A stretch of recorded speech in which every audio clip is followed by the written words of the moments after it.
is a Thursday morning here on the MJ Morning Show. I am MJ with Roxanne. Fester still peddling RVs on the Hershey Highway. Sounds like a euphemism, doesn't it? It does. I mean, literally, Fester's on the Hershey Highway right now, selling RVs. Now, Fester's not here because there's a huge RV show. You know, if Froggy were still with us, and I'm still, hoping that we can get Froggy back at the end of the year or first of the year. Froggy, I believe, would be gone this week as well, because I think this is like some big hardware show in Indianapolis or something. Yeah, so, he has his shelving conference this week in Indy. Yeah, is it a shelving conference or is it the hardware show? I don't know. See, both Froggy and Fester have other jobs, and that's where the real bread and butter come from. That's where they really made, or in Fester's case, makes his living. Froggy, in his case, that's where, he made the bulk of his money is, through his family shelving business. His father-in-law, I guess, semi-retired, but still, I guess, gets a ton of money out of the company. I mean, it is his company, but Froggy kind of runs the thing, and that's his real gig. This radio gig for Froggy, I mean, this is like, allowance money. Not a whole lot of money. I mean, listen, the whole radio business, media, I mean, you look at, like, media in general, not Media General, the old company, but you look at media in general, and you look at the Tampa Bay Times, and they're publishing twice a week. They actually print the newspaper just on Wednesday and Sundays. It's like, why even bother? I mean, for a town like this, we've got an area which has approximately 3 million people in the measured market area. 3 million people, and we don't have a full daily newspaper? It drives me nuts. And then, listen, television, you look at TV news, look at the local channels and what they're doing these days versus what it looked like 15, 20 years ago. Well, it's different, and you don't get paid as much either. Hey, TV news was much better looking in this market. I'm talking Channel 28, Channel 8, Channel 10, Channel 13. It was much better looking. That's across the board. That's across the country.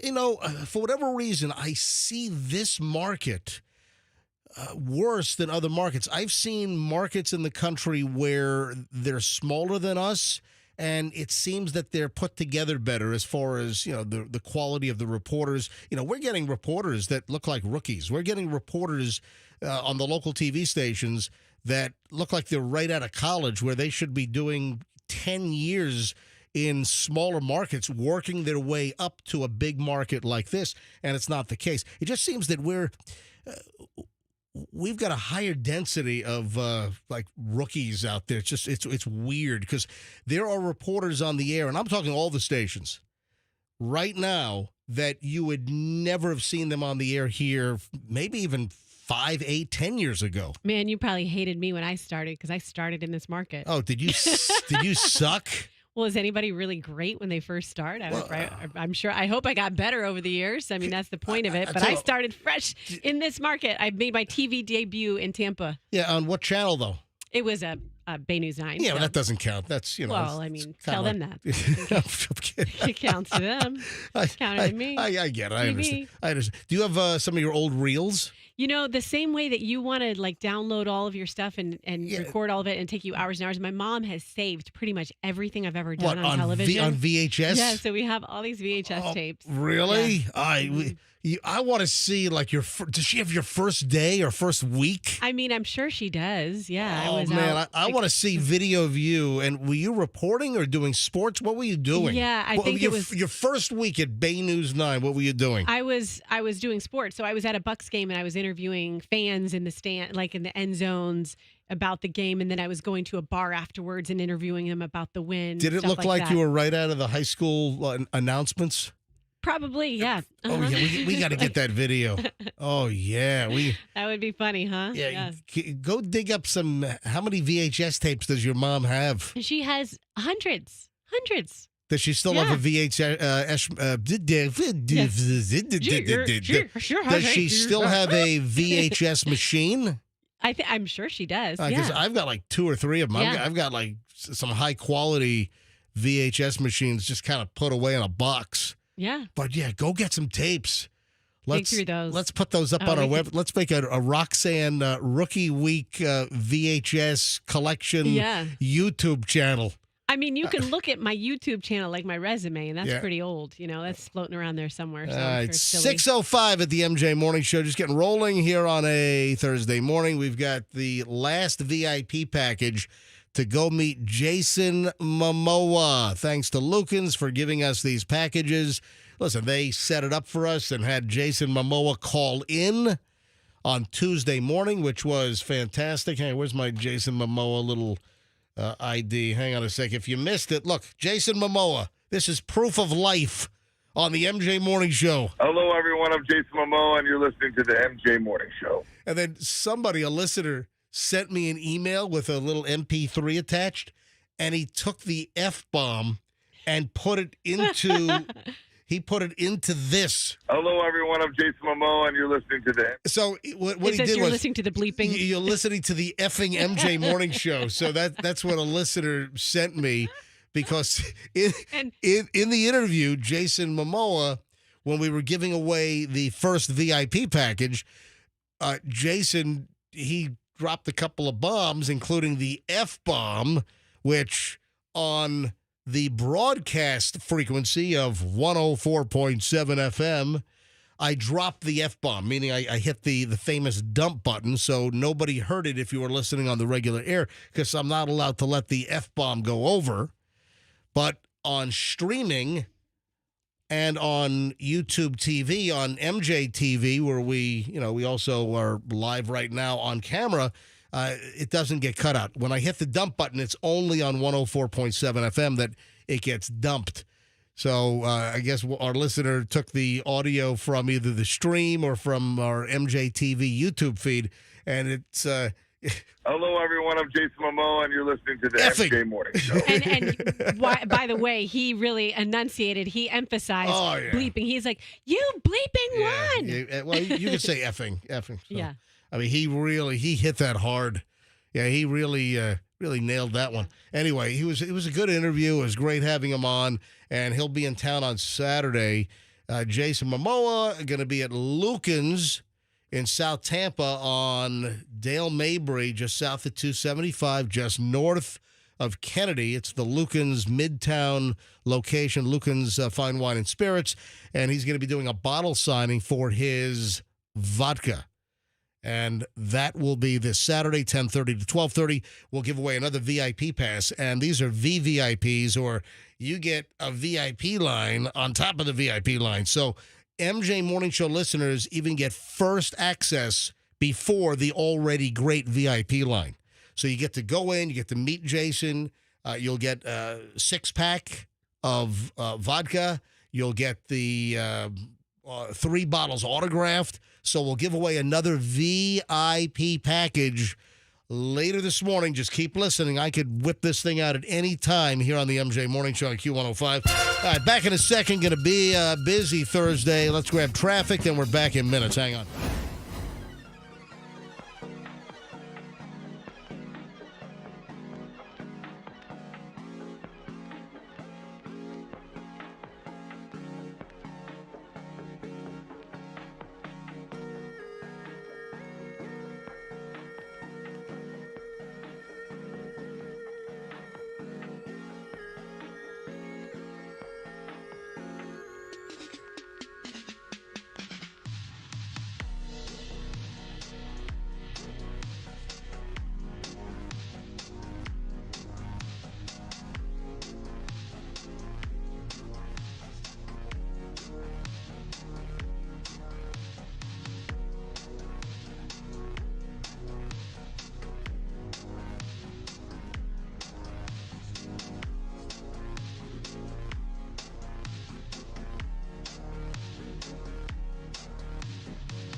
It is the MJ Morning Show on Q105. It is 6:21. MJ and Roxanne Fester back with us on Monday.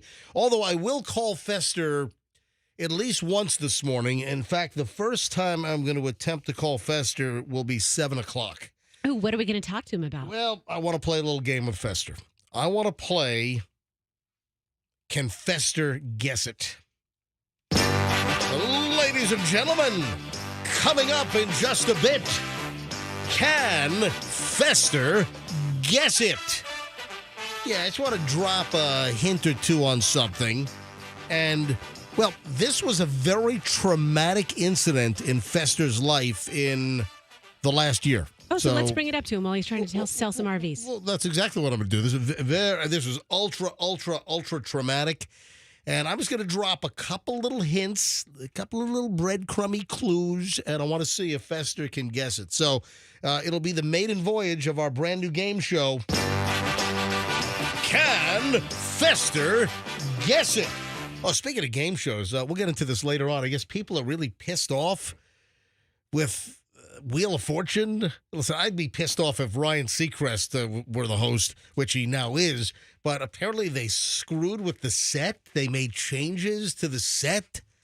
And the regular wheel watchers are all up in arms. They're all pissed off. Oh, yeah, because Wheel of Fortune is your comfort zone when you watch it. If you tune in and they've changed the setup and changed the host, I get it. Well, guess what? I got a comfort zone story for you right now.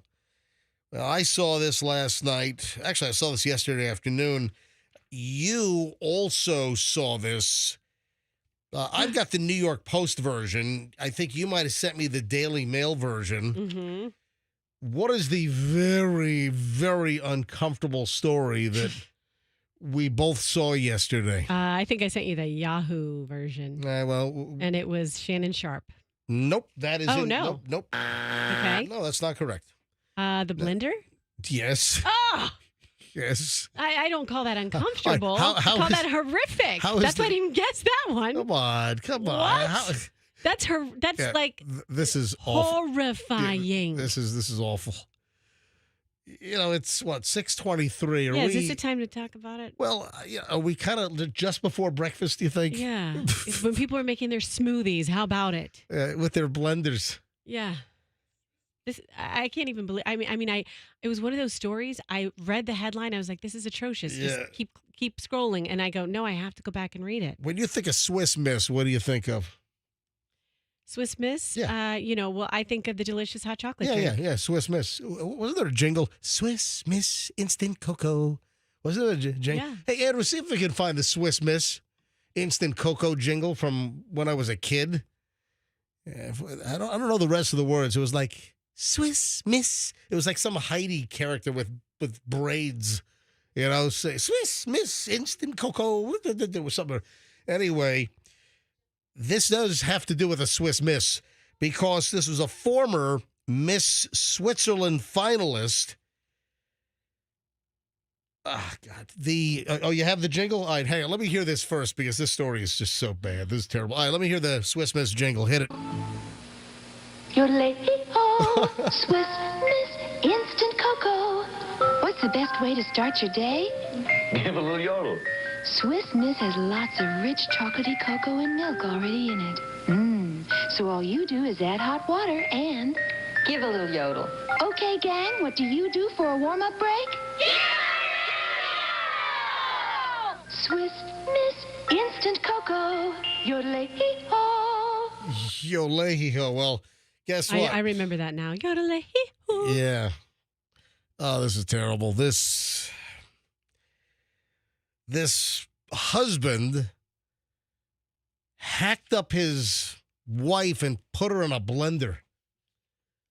That would be multiple runs, I would imagine, unless she was a very, very, very small wife. I mean, I can't even believe a former Miss. By the way, the New York Post article has disturbing content. A big trigger notice, warning, disturbing content. All right, listen, I'm going to keep this as less gruesome as possible. And she was good looking. So is he.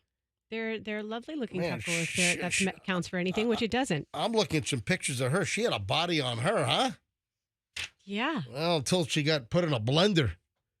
I mean, that's tragic. very labor intensive because you know the size of a blender to puree your wife. Oh my! I mean, that's what happened here. A former Miss Switzerland finalist was strangled to death and then dismembered, and then the husband used the blender to. And some other chemical stuff. Oh my! Yeah, I mean, this is awful. This is as awful as it. Like I don't think you could make a horror movie this terrifying and disgusting. Yeah, and this is horrific. worse than any Saw movie I've ever. Yeah, it is. I think I only saw Saw 1. I don't think I saw 2 through 12 or whatever the hell they're. I think they're up to 10. They really are. They're cranking them out. I don't know when the last Saw movie was, but the only Saw movie I ever saw was number 1. But man, this is anyway. That's the bulk of the story. I think I need to go into any further detail here, but man, that's a psychopath husband. What if someone's going to grab this story and turn it into a movie? Yeah. So the detective said this guy had a lack of empathy. Oh, you think? Cold-bloodedness, sadistic, sociopathic traits. They also says mental illness was probably involved. In Switzerland, it's not supposed to be such a calm country. And yeah, that's what they say. If someone's like, I'm not going to debate you, I'm not going to pick a side, I'm Switzerland. Yeah, well, because Switzerland, you know why that is, right? Yes, because of the treaty and I can't. Because Switzerland has been known as a neutral country. Exactly. Yes. Look at that. Look, you are smarter than you think. Look at that.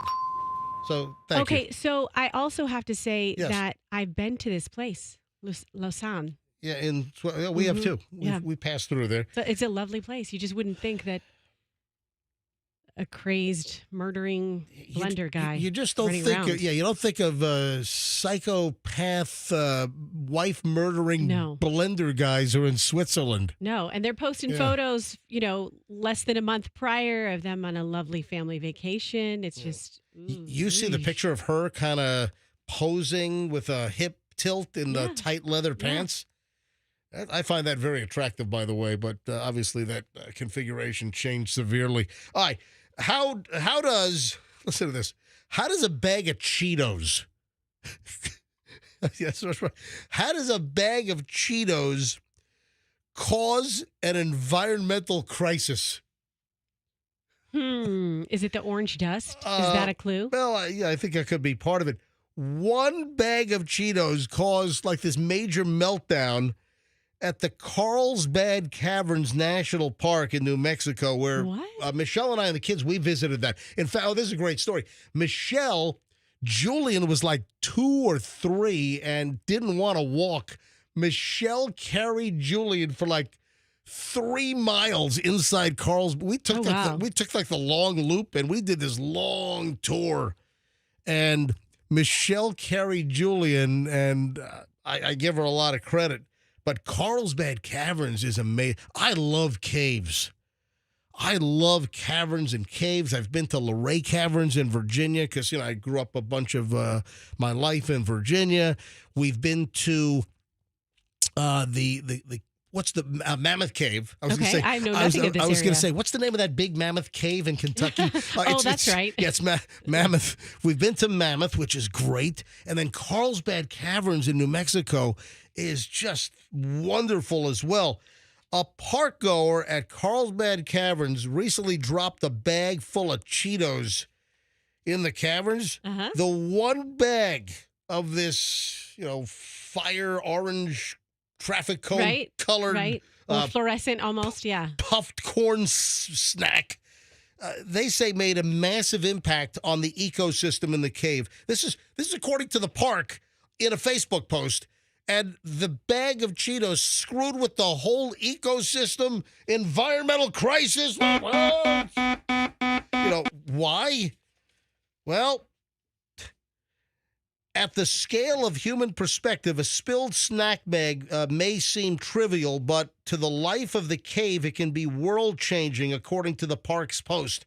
And it explained how some incidental impacts can be difficult or impossible to prevent, such as the fact that people walk among the caves on a regular basis, leaving a fine trail of lint like what, belly button Yeah. lint. But other impacts are completely avoidable, such as dropping a bag of Cheetos to the, listen to this, quote, to the owner of the snack bag, the impact is likely incidental, but to the ecosystem, massive. The processed corn, softened by the humidity of the cave, formed the perfect environment to host microbial life and fungi. Cave crickets, mites, spiders, and flies soon organize into the temporary food web, dispersing the nutrients to the surrounding cave and formation. Mold spread higher up the nearby surfaces, fruit, die, and stink, and the cycle continues.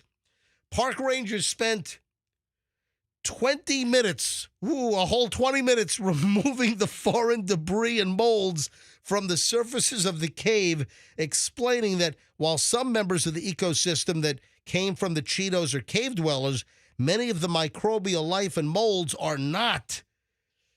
Great or small, we all leave an impact wherever we go. Let us all leave the world a better place than we found it. My God, they're having a meltdown over this bag of Cheetos. Okay, they said it interacts with the humidity in the cave. Yes. Imagine what the bag of Cheetos, those puffed corn things and the orange dye and all of that does when it interacts with the humidity in our stomach. Yeah, with your stomach. Anyway, they flipped out. Contrary to popular belief, the cave is not a big trash can, according to their post. Even still, rangers walk the trails at the end of every day and pick up the waste left behind. If you're dropping trash, if you're like just a litter bug, if you're drinking, a Sprite and you leave the can, I mean, you're a jackwagon. Yeah. I mean, don't drop anything. Don't leave. I mean, accidentally, things do happen, but man, they got all bent out of shape over a bag of Cheetos getting dropped. I wonder if there were better. What if it were Doritos? What if it were Funyuns or Bugles? I'm trying to think what else. All right. Anyway, how a bag of Cheetos can upend and cause park rangers to flip out at the Carlsbad Caverns out in New Mexico. 6:33 at the MJ Morning Show. Hey, I got a really, I'm entertained just putting it together. I've got a really entertaining pile of early morons in the news next here on the MJ Morning Show, so stand by. You can bank on Banco. You've heard.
Man, this will get you all hot jigging up good for some early morons of the news. 642 MJ and Roxanne. Fester hopefully will join us in a few minutes because I want to play a little game with him. Can Fester guess it? Yep. Can Fester guess it? I just sent him a text about 5 minutes ago. Let me see if he responded to me. Oh, he hasn't responded yet. Oh, also, you know what? He sent me a message that went out from Hillsborough County Public Schools yesterday. That Hillsborough County Public School families, every school year, our school and staff and law enforcement must deal with students who make bogus social media threats or hoax threats of violence against our schools. This year already, local law enforcement has arrested several students for making these fake threats. This week, a threatening post was shared on social media claiming an act of violence was going to take place at several schools. The message has been altered several times to include other schools. Please be advised that law enforcement has thoroughly investigated the message. They've determined there is no credible threat against our schools. So I guess this message went out to Hillsborough County Public School parents. Yeah, that's a moron in the news, whoever's putting out bogus threats on social media. Or not bogus threats. Like, that's why you have to investigate them to make sure there isn't something behind it. Yeah, you ought to have your neck ringed. Like Homer Simpson grabs Bart Simpson's neck and ring that damn neck. All right, early morons of the news. Let's stay local right off the bat here. This dude driving a Jeep goes to a Bradenton bar, goes into the parking lot, just smashes into a car in the parking lot, and then just walks in the bar like nothing's going on. I mean, did he just come from another bar? Oh, my God. And they're trying to figure out who this is. Yeah. Yeah, I saw a release from the Bradenton Police Department, and they're trying to figure out who the hell this is. Yeah, 2 women in a Jeep that smashed into a parked car. It was crazy. The security camera from the bar parking lot shows a Jeep Renegade. Oh, man. Hey, Andrew, give me some Renegade, would you please? Yeah, cue up some Renegade for me. Man, I can't talk about a Jeep Renegade without playing some Renegade. Yeah, so the video catches the Jeep Renegade slamming into a Dodge Ram. Oh, God, it's the Last Call bar. Oh, boy. Of all places. Sounds like they did a couple of first and middle calls somewhere else, and then they decided to head over to the last call. Yeah, they loaded up on their calls. Yeah, where they just smash right into the. Oh, son. You man, you pull into a bar, and you smash into a. You're driving a Jeep Renegade, baby. Oh yeah. Remember this?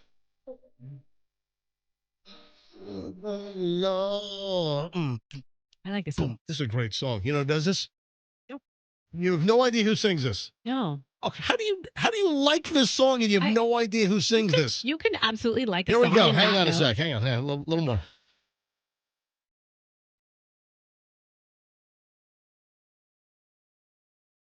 Nice harmony there. Come on. You don't know who sings? It's coming down from the gallows. Come on. Come on. The Eagles? No, it's not the Eagles. Here we go. Pink Floyd? Renegade. Come on. I love it, but I don't know. Dennis? Six. Tommy? What? 6? Yes. Yeah. Oh, you looked it up. No, it You popped into my head. Googled it. No. It popped into your head Yeah. because you Googled it. You were looking at me when it popped into my head. Why? Because I look like Tommy Shaw?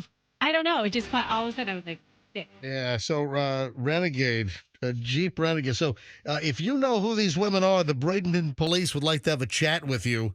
So they pull into the Last Call bar on Manatee Avenue in Bradenton and just smash into a Dodge pickup truck. And then they just walk into the bar like nothing happened. Yeah, the women are in their 30s or 40s. They, I guess, hit the truck, went right into the bar, and the women entered the bar, didn't let anyone know that they just bashed into a Dodge Ram. They rammed the Dodge Ram. That's also appropriate. These renegade women driving a Jeep Renegade rammed into a Ram. So this is a definite, I'm trying, but it's not coming to me this early. What? I'm trying to do it, hit the gas instead of the brake. Because they hit the gas for sure. They rammed into it. That's a case. Does it have to go into? It has to be It's got to be an elderly driver. I didn't know that those were the qualifications. Yeah. Okay. Hit the gas instead of the brake jingle. That's reserved for elderly. Yeah, we can't use hit the gas instead of the brake when we're talking about like 30 or 40-year-old women. No. Because it was intentional. Yeah, well, this is a song of accidental. No, I don't know if the women hit intentionally. They might have just been polluted and just hit the gas instead of the brake. No, I'm just saying that hit the gas instead of the brake, that's an old fart. See, hit the gas instead of the brake. Another old fart makes a big mistake. Yeah, 30 and 40-year-old drunk women in a Jeep smashing into a Ram and then going into the Last Call bar in Bradenton. That doesn't qualify for that jingle usage. No, don't bastardize that. Okay. I got one. Yeah. Oh, no, what? You got what? Hold on. Just keep talking. I think I'm going to have something Hold here. on. Even though you just told me not to. Well, I'm about to move on to a different moron in the news story. No, you can't. Okay, Last Call bar. Gotta get there. No, you can't. No, don't. No, stop. No. I'm turning your mic down. You can't talk about younger women and the old fart hit the gas instead of the brake jingle. You can't do it. They were doing You're polluting it. Stop polluting the jingle. Well, they were spraying hairspray in a car and they had to get to the last All right, call bar. There's a story there. No, there's not. a jingle. All right, well, not with that jingle. You come up with your own jingle then. Don't use my jingle. All right, you got another idiot with a handgun in the oven. They forget they turn the oven on, and then it becomes rootin', tootin', shootin'. Yeah, how often does this happen? This loaded handgun fired off multiple rounds inside a Virginia home. You ought to see the oven.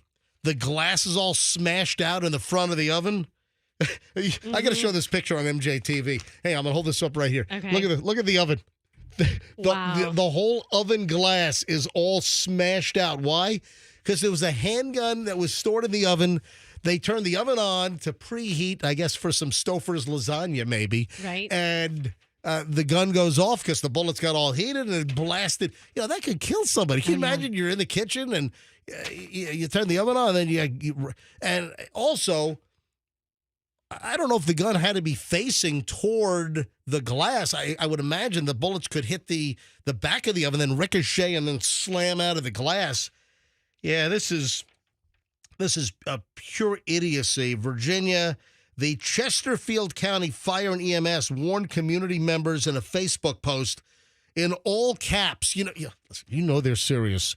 There's no better way. When the Chesterfield County Fire and EMS in Virginia, when they post on their Facebook page a public awareness message in all caps, please do not store guns or anything else in your oven. Do you ever send any messages all caps? I'm not a real all cap user. I mean, that tends to be like psychopath behavior, I was doesn't gonna it? say. I was going to say that really is. Anyway, nobody was injured. Upon arrival at the residence, firefighters opened the oven and found a gun melted to the steel grates. The rack. Yeah. So I would imagine it was probably a polymer gun where the slide is metal, but some of the frame is plastic. Like the Glocks, you've got the polymer frames. So that was all melted into the oven rack. Lovely. Okay, I'm going to make a song about that if you don't mind. No, do not make a song about that either. All right, 6:51 at the MJ Morning Show. I'm going to try to call Fester next so we can launch a brand new game show. Can Fester guess it? Hopefully, Fester will pick up the phone up in Pennsylvania live next here on the MJ Morning Show on Q105. Stand by at 6.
Speaking of Styx and Tommy Shaw, this was a Tommy Shaw solo song about 1985, kind of a minor hit.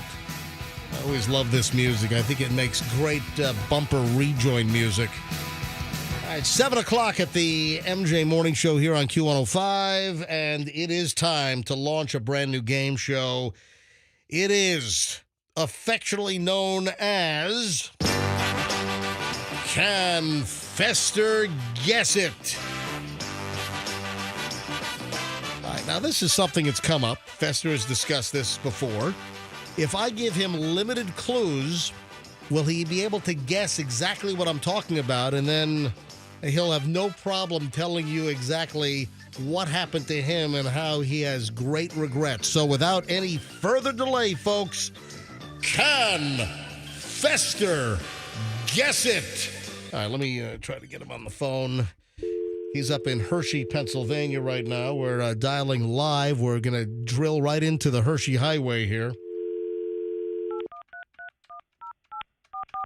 However, it'll probably go to voicemail first. Feel free to leave a message with the fastest response. And then we got to call right back. And then it'll work.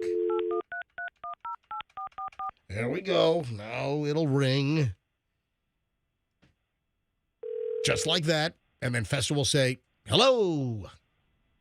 Hello. On cue. Hi there. All right. Hey, guys. Hey, Rox. Hey, MJ. Do you know what this is about, Fester? I have no idea. What's Okay, he's going to give you some clues, and you're going to have to guess what he's talking about. And this is a regrettable incident in your life. So I don't know why. Why are you giving him? Because I'm very confused why we're doing this. He's about to go do sales. He's trying to have a good attitude. This is the opposite of the Stop blurting stuff out. It's not a blurt. You're The audience blurting. knows. The audience You're knows. blurting. All right, a regrettable. Yeah, let's get you think about regrettable times. Roxanne, let me do my own. Let me do my own game here. Just let me do my own game here. All right. All right, Fester. It is time for Can Fester Guess It? All right. All right. I want to see if you're good, if you can guess this and the impact that it might have had on you. All right, Fester. Yes. The first clue is leave it alone. Let me give you a little more. Expert explains leave it alone. All right. Let me know if you need another clue. I need another clue. 100,000. Leave it alone. Don't touch it. You touch it, you're going to regret it. Don't mess with it. Just leave it alone. The only thing I can think of is like blackheads. Yeah, I know. I'm drawn to zits and Yeah, tits. that's all I'm thinking right now. Oh, Or like Fester. an ingrown hair. Dude, you're slipping. Okay, hold on. There's got to be more clues than those two terrible ones. The next clues are going to give it away. Okay. Don't fix it if it ain't broke. Oh, I know what it is. I know what it is. This totally confirms you were beside yourself. Think about the 100,000. 100,000. Oh man. Okay, hold on. I don't know. Oh, this is a flying failure. This is, It's a horrendous failure. What do you mean? Oh, well, let me. Don't call my game a failure. I got to call my game a failure. Well, I call it a horrendous failure. Yeah. I Fester 100,000 or more. You did something you shouldn't have done it. Then you were warned after the fact. Don't do it. You never do that. Leave it alone. I don't know. Oh, Fester is. All right. Automotive.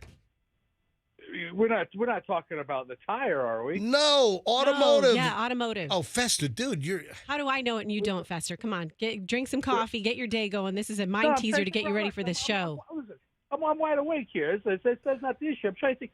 100 grand. Leave it. 100,000. Leave it alone. Don't money. Touch it. Yeah, it's not money related. It. What? I don't know. Fester, when you screwed with the transmission on your Lincoln Town Car. Yeah. See, I knew that. First of all, if you would have said 100,000 miles, I was thinking money. Well, that's what we said. We said don't think of money. If I said 100,000 miles, then that would have been. All right, Fester, you had preemptive service done on your old 2010 Lincoln Town Car, and it was a 2004 Lincoln. I'm sorry. Oh, that's right. Your new car is a 2010 Cadillac DTS. Yeah.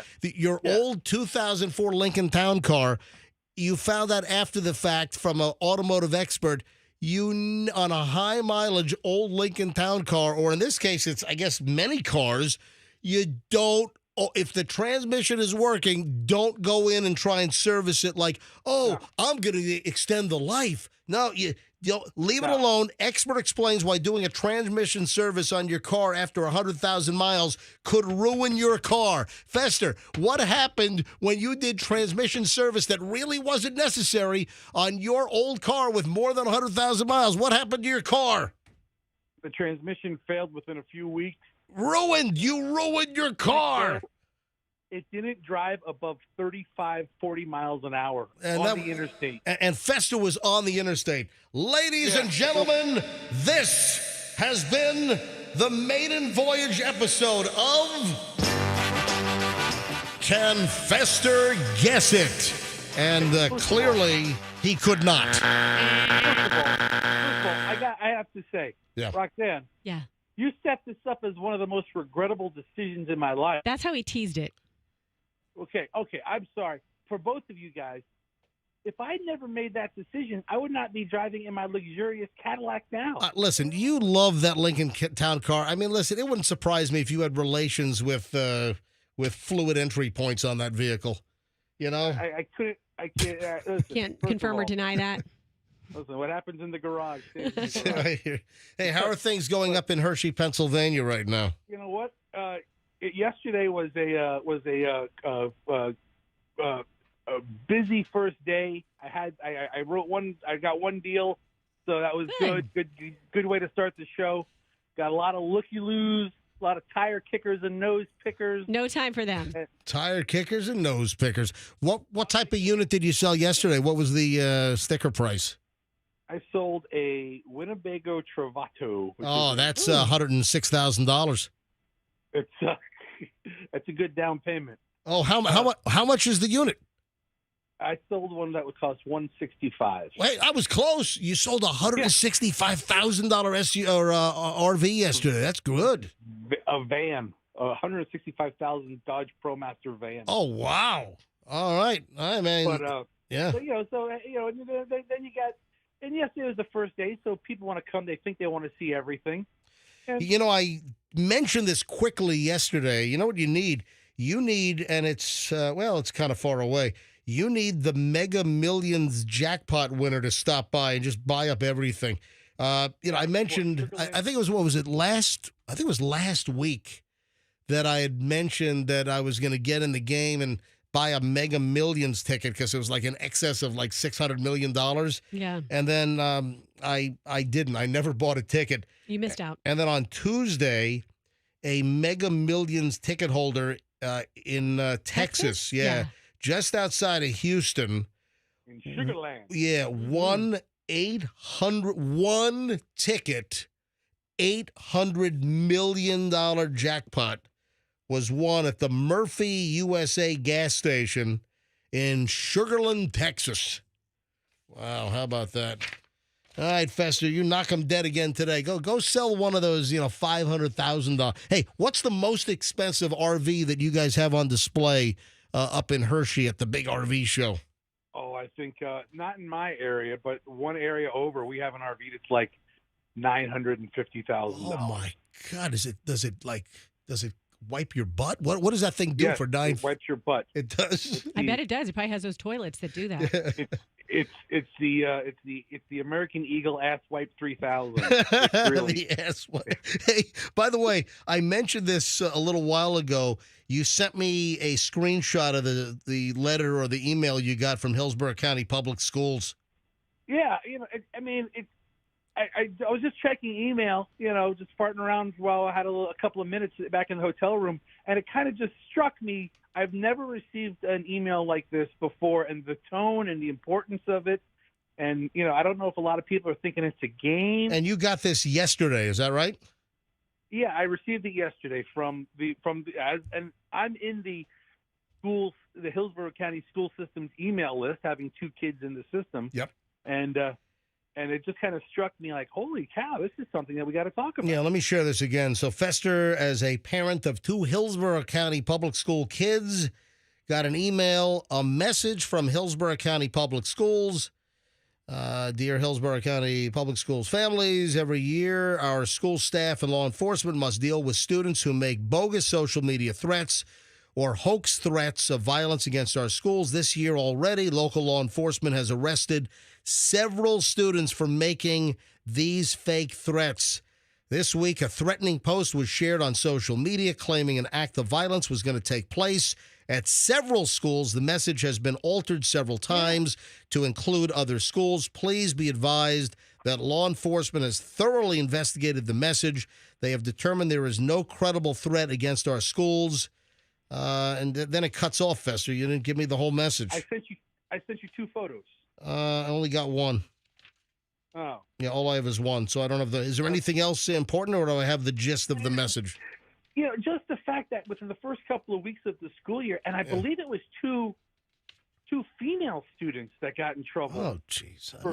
For sending these bogus messages.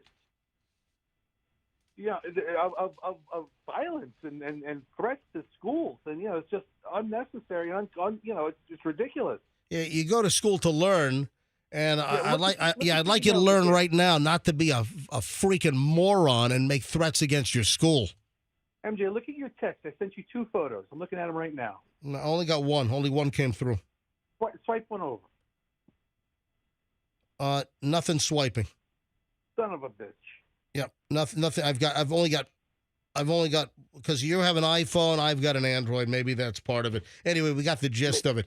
Hey, Roxanne, did you see the number of warnings? We talk. Speaking of school, this is a perfect segue. Fester, do you know how many drivers got warnings for passing stopped school buses? Because the Hillsborough County and Manatee, I think, has a bunch of the counties now have the school bus cameras.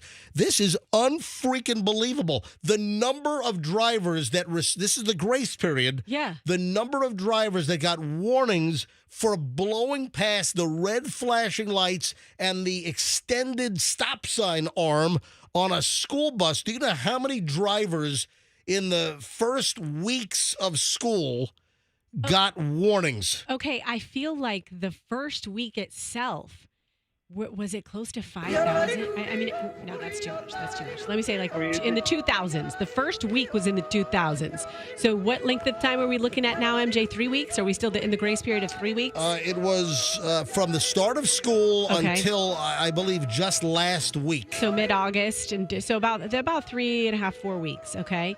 I'm going to guess. Yeah, go, Fester.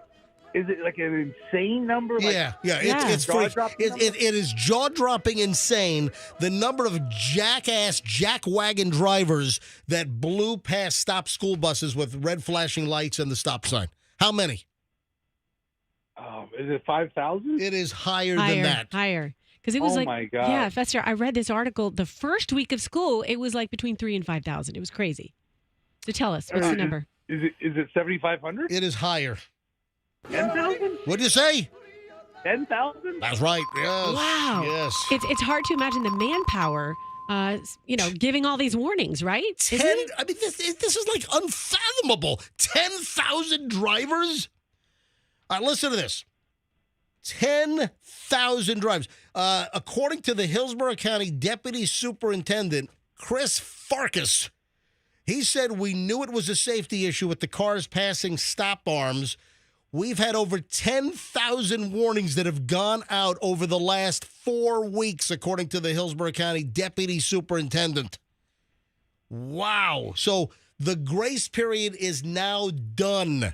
Today is September 12th. In Hillsborough County, if you blow past a stopped school bus, the flashing lights, the stop arms, starting today, you're going to get whacked with a $225 traffic ticket. So the grace period is done.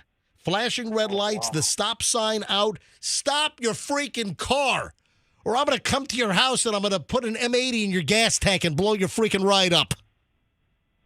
Oh, man. Now, is this all like AI stuff? Because they got you on camera, they get your license tag, you look it up, they send the citation to that address. What does AI have to do with it? I don't know. I mean, they can't have humans looking at every one of them, right? I don't know. Yeah. You want to know if it's automated? How would they have cameras to get the license and the? I don't know. How I got to believe they're being viewed. Also, for instance, like the red light cameras, those are all viewed by humans. Like in the city of Tampa, we got a ridiculous amount of those.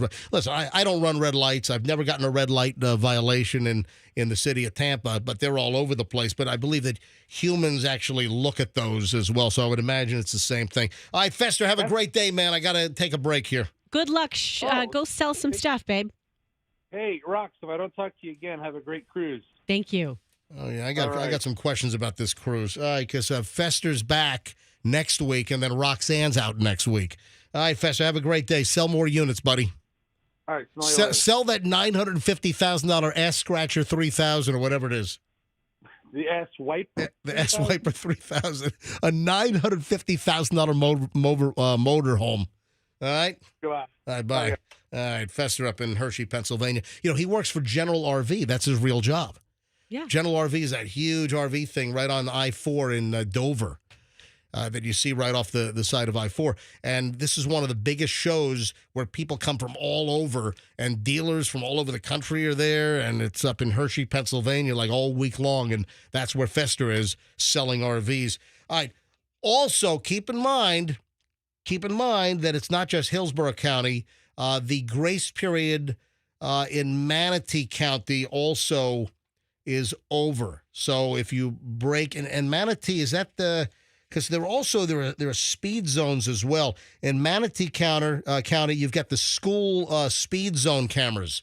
So, and I think they're talking about doing those in Hillsborough as well, if they don't already. But Manatee, the speed zone cameras in the school zones, which it's typically like 15 miles an hour when the lights are flashing in the school zone. Follow the posted signs, because in Manatee, they're going to start sending tickets out for speeding in school zones with the automated cameras, and then the stop arms and passing school buses in Hillsborough County. 7:18 at the MJ Morning Show. When we get back, we start an hour and 20 minutes of nonstop MJ, and we are loaded. Want to talk about hangovers coming up. Want to talk about something really gross on an airplane.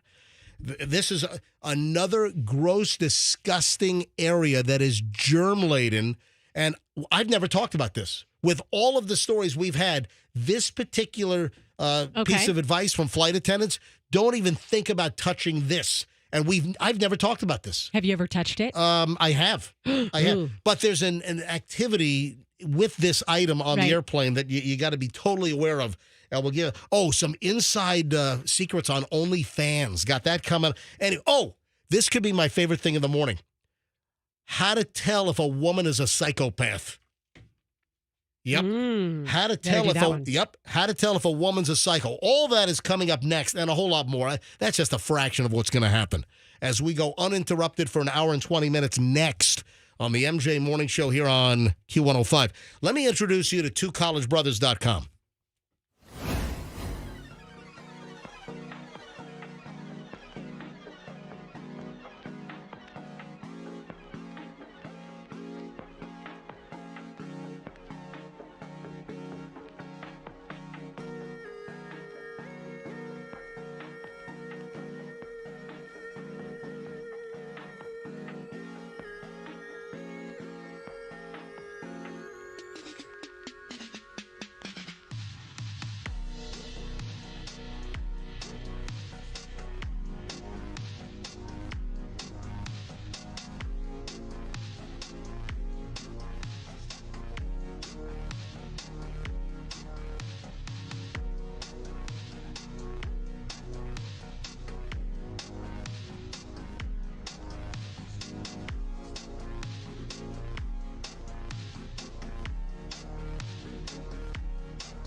It is 7:26 at the MJ Morning Show, and Roxanne, we have the final one to give away shortly.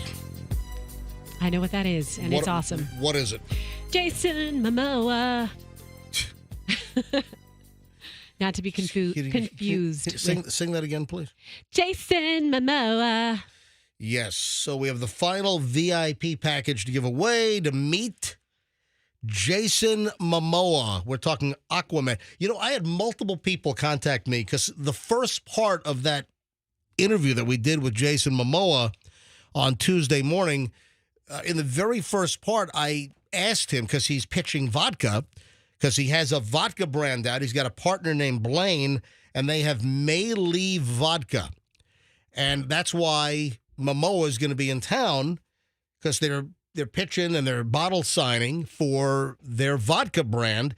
They're going to be at Lucans. This is a big deal. Lucans, Midtown, South Tampa, just south of 275, just north of Kennedy, in the old Rooms to Go Kids location, right near Donatello, and right over there. And 10:30 Saturday morning, 10:30 a.m. to 12:30 p.m., 2 hours, bottle signing, and we're giving away VIP passes. But This is what people had emailed me. I mean, people I know, people I don't know, DMs on IG at my certified MJ Radio. Give me a follow. Emails to MJ at MJMorningshow.com, or just friends texting me. And they were like, oh, my God, I can't believe that he'd never heard, instead of Aquaman, Vodka Man. You've coined that. I coined the freaking phrase. He's going to use it now. He's going to get a cape. I'm a coiner.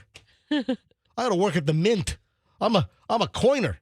And here's the audio. This is Jason Momoa, and this was kind of funny because if you missed the interview, I asked him to do a little ID, a little show mention, record something. And it took about 4 takes, but finally. Hello, everyone. I'm Jason Momoa, and you're listening to the MJ Morning Show. Not to mention he dropped the F-bomb, which I dumped off of 104.7 FM Live, but we left the F-bomb in the MJ TV video feed, which is still archived forever. Yes. And all of our podcasts, we don't alter that. So if I ever hit the dump button and you want to know what you missed, you can always go back to MJ TV or the podcast later in the day and see what exactly it was that I dumped. Anyway, I've got the VIP package.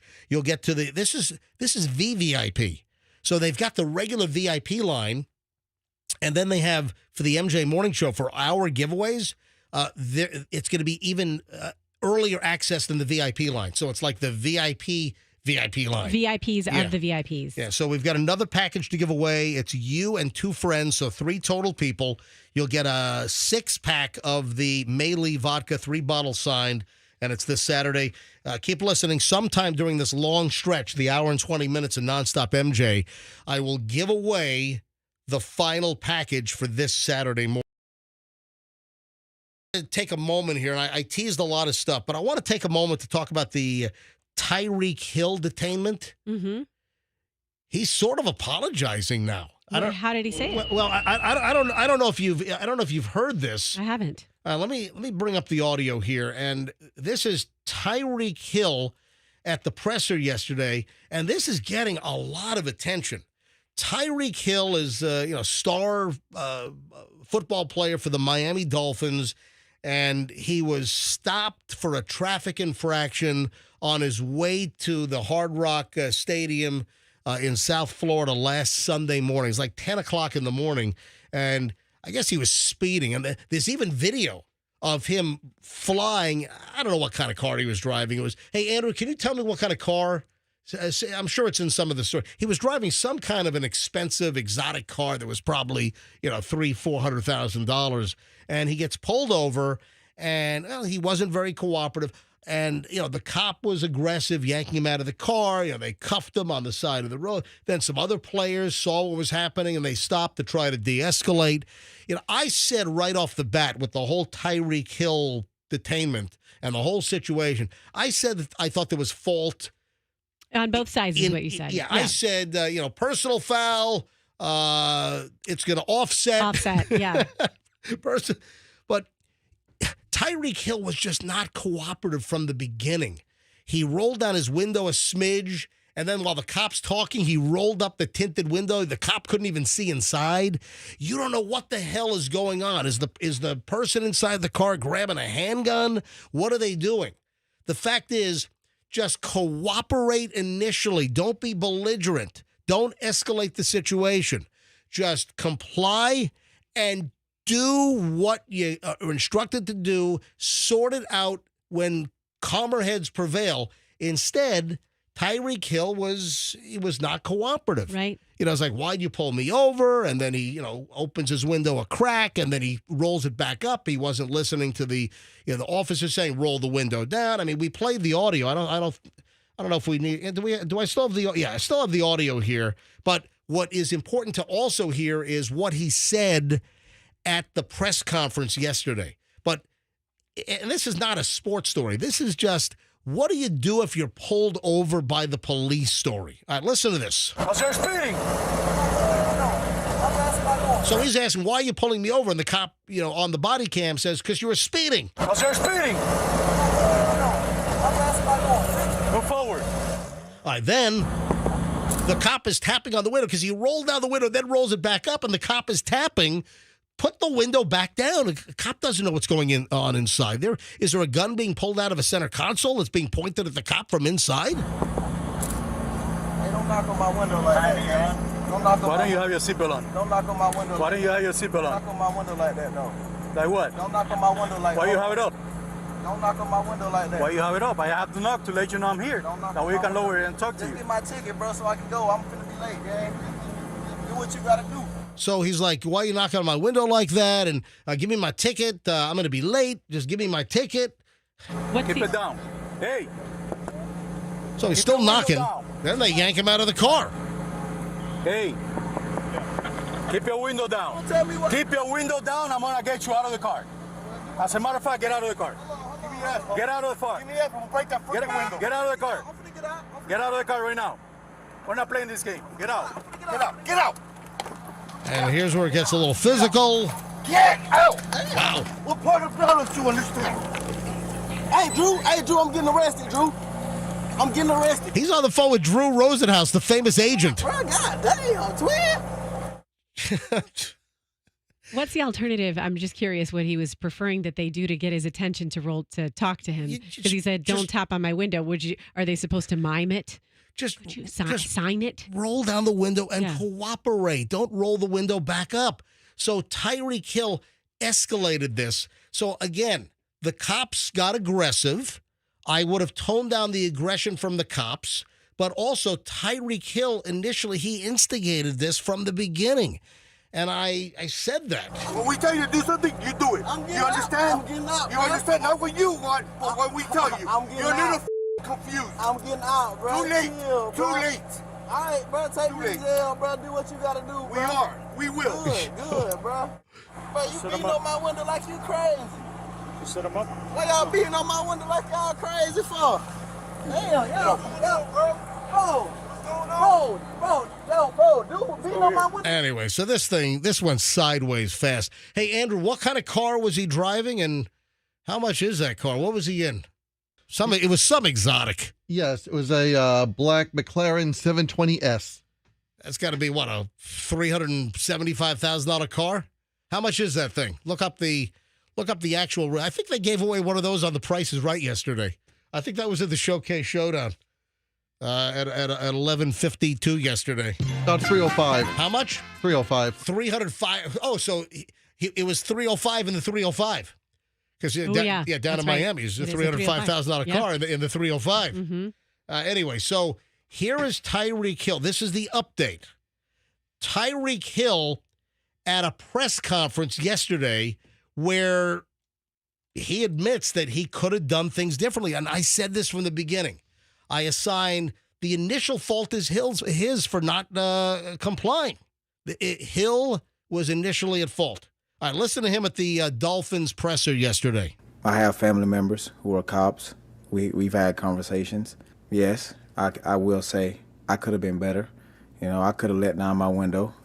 Exactly what I said from the very, very beginning when we first talked about this first part of the week. In that instant, but the thing about me is, man, I don't want attention. I don't want to be like cameras out, phones on you, you know, in that moment. But at the end of the day, you know, I'm human. I gotta follow rules. I gotta do what, you know, everyone else would do. You know, so now does that give them the right to literally beat the dog out of me? Absolutely not. But at the end of the day, I wish I could go back and, you know, do things a bit differently. If he would have done things differently from the beginning, as he just said, the whole thing wouldn't have escalated like that. And he exacerbated, he ramped up, juiced up the situation by not complying. The cops were a little aggressive. I didn't see them beat the dog out of him. Yeah, there's a piece of audio from the body cam where he's saying, easy, bro, I just had knee surgery. And then one of the cops says something like, you need ear surgery or something. Yeah, that was one of the... What a comeback. That was pretty quick, though. Yeah. But listen, blame on both sides. You know, Tyreek wants the cop fired. You know, there were multiple cops there, but he wants the primary cop fired, which I guess he's like a 27-year veteran. He's been reassigned for now pending investigation. The police union down in Miami-Dade, they're behind the cop. Anyway, but you just heard, they would have to be. You just heard Tyreek Hill say that he wished he could do things differently, and that's exactly what I said when we first talked about this early this week. Heat of the moment, it's people don't always do what they're supposed to do. Listen, you're not going to win that battle. Just comply, just sort it out. Fighting back is just going to escalate things to a place that you don't want to go to, is what it comes down to. All right, 7:38 at the MJ Morning Show. Heads up. At any time, we could give away the final Lucans VIP package to meet Jason Momoa this Saturday at Lucans Midtown in Tampa. Listen to this. What is a sign that a woman is a psychopath? All right, do me a favor. Do not look this up. I want to go to phones. 800-990-1047. Don't look it up. Don't cheat. This is new research, and I was fascinated by this. What is it? What does it tell? What is a sign that a woman is a psychopath? 800-990-1047. 800-990-1047. That's how you get in. Take a guess. Do you have take a stab at it? Like that? Take a stab? Yeah, take a psychopath? All right, give me a sign that a woman is a psychopath. There is new research. This was just published in a behavioral scientific journal. Take a crack at this. Signs that a woman is a psychopath. 800-990-1047. All right, lines are all ringing. Andrew, screen them quick. Just get name and location. I have an idea. And just make sure they can, speak clearly and I can understand what the hell they're saying. Is it if she has a big, you were saying take a stab at it, a big kitchen knife in her purse, in her handbag? She's got a big global G2 chef's knife in her hand.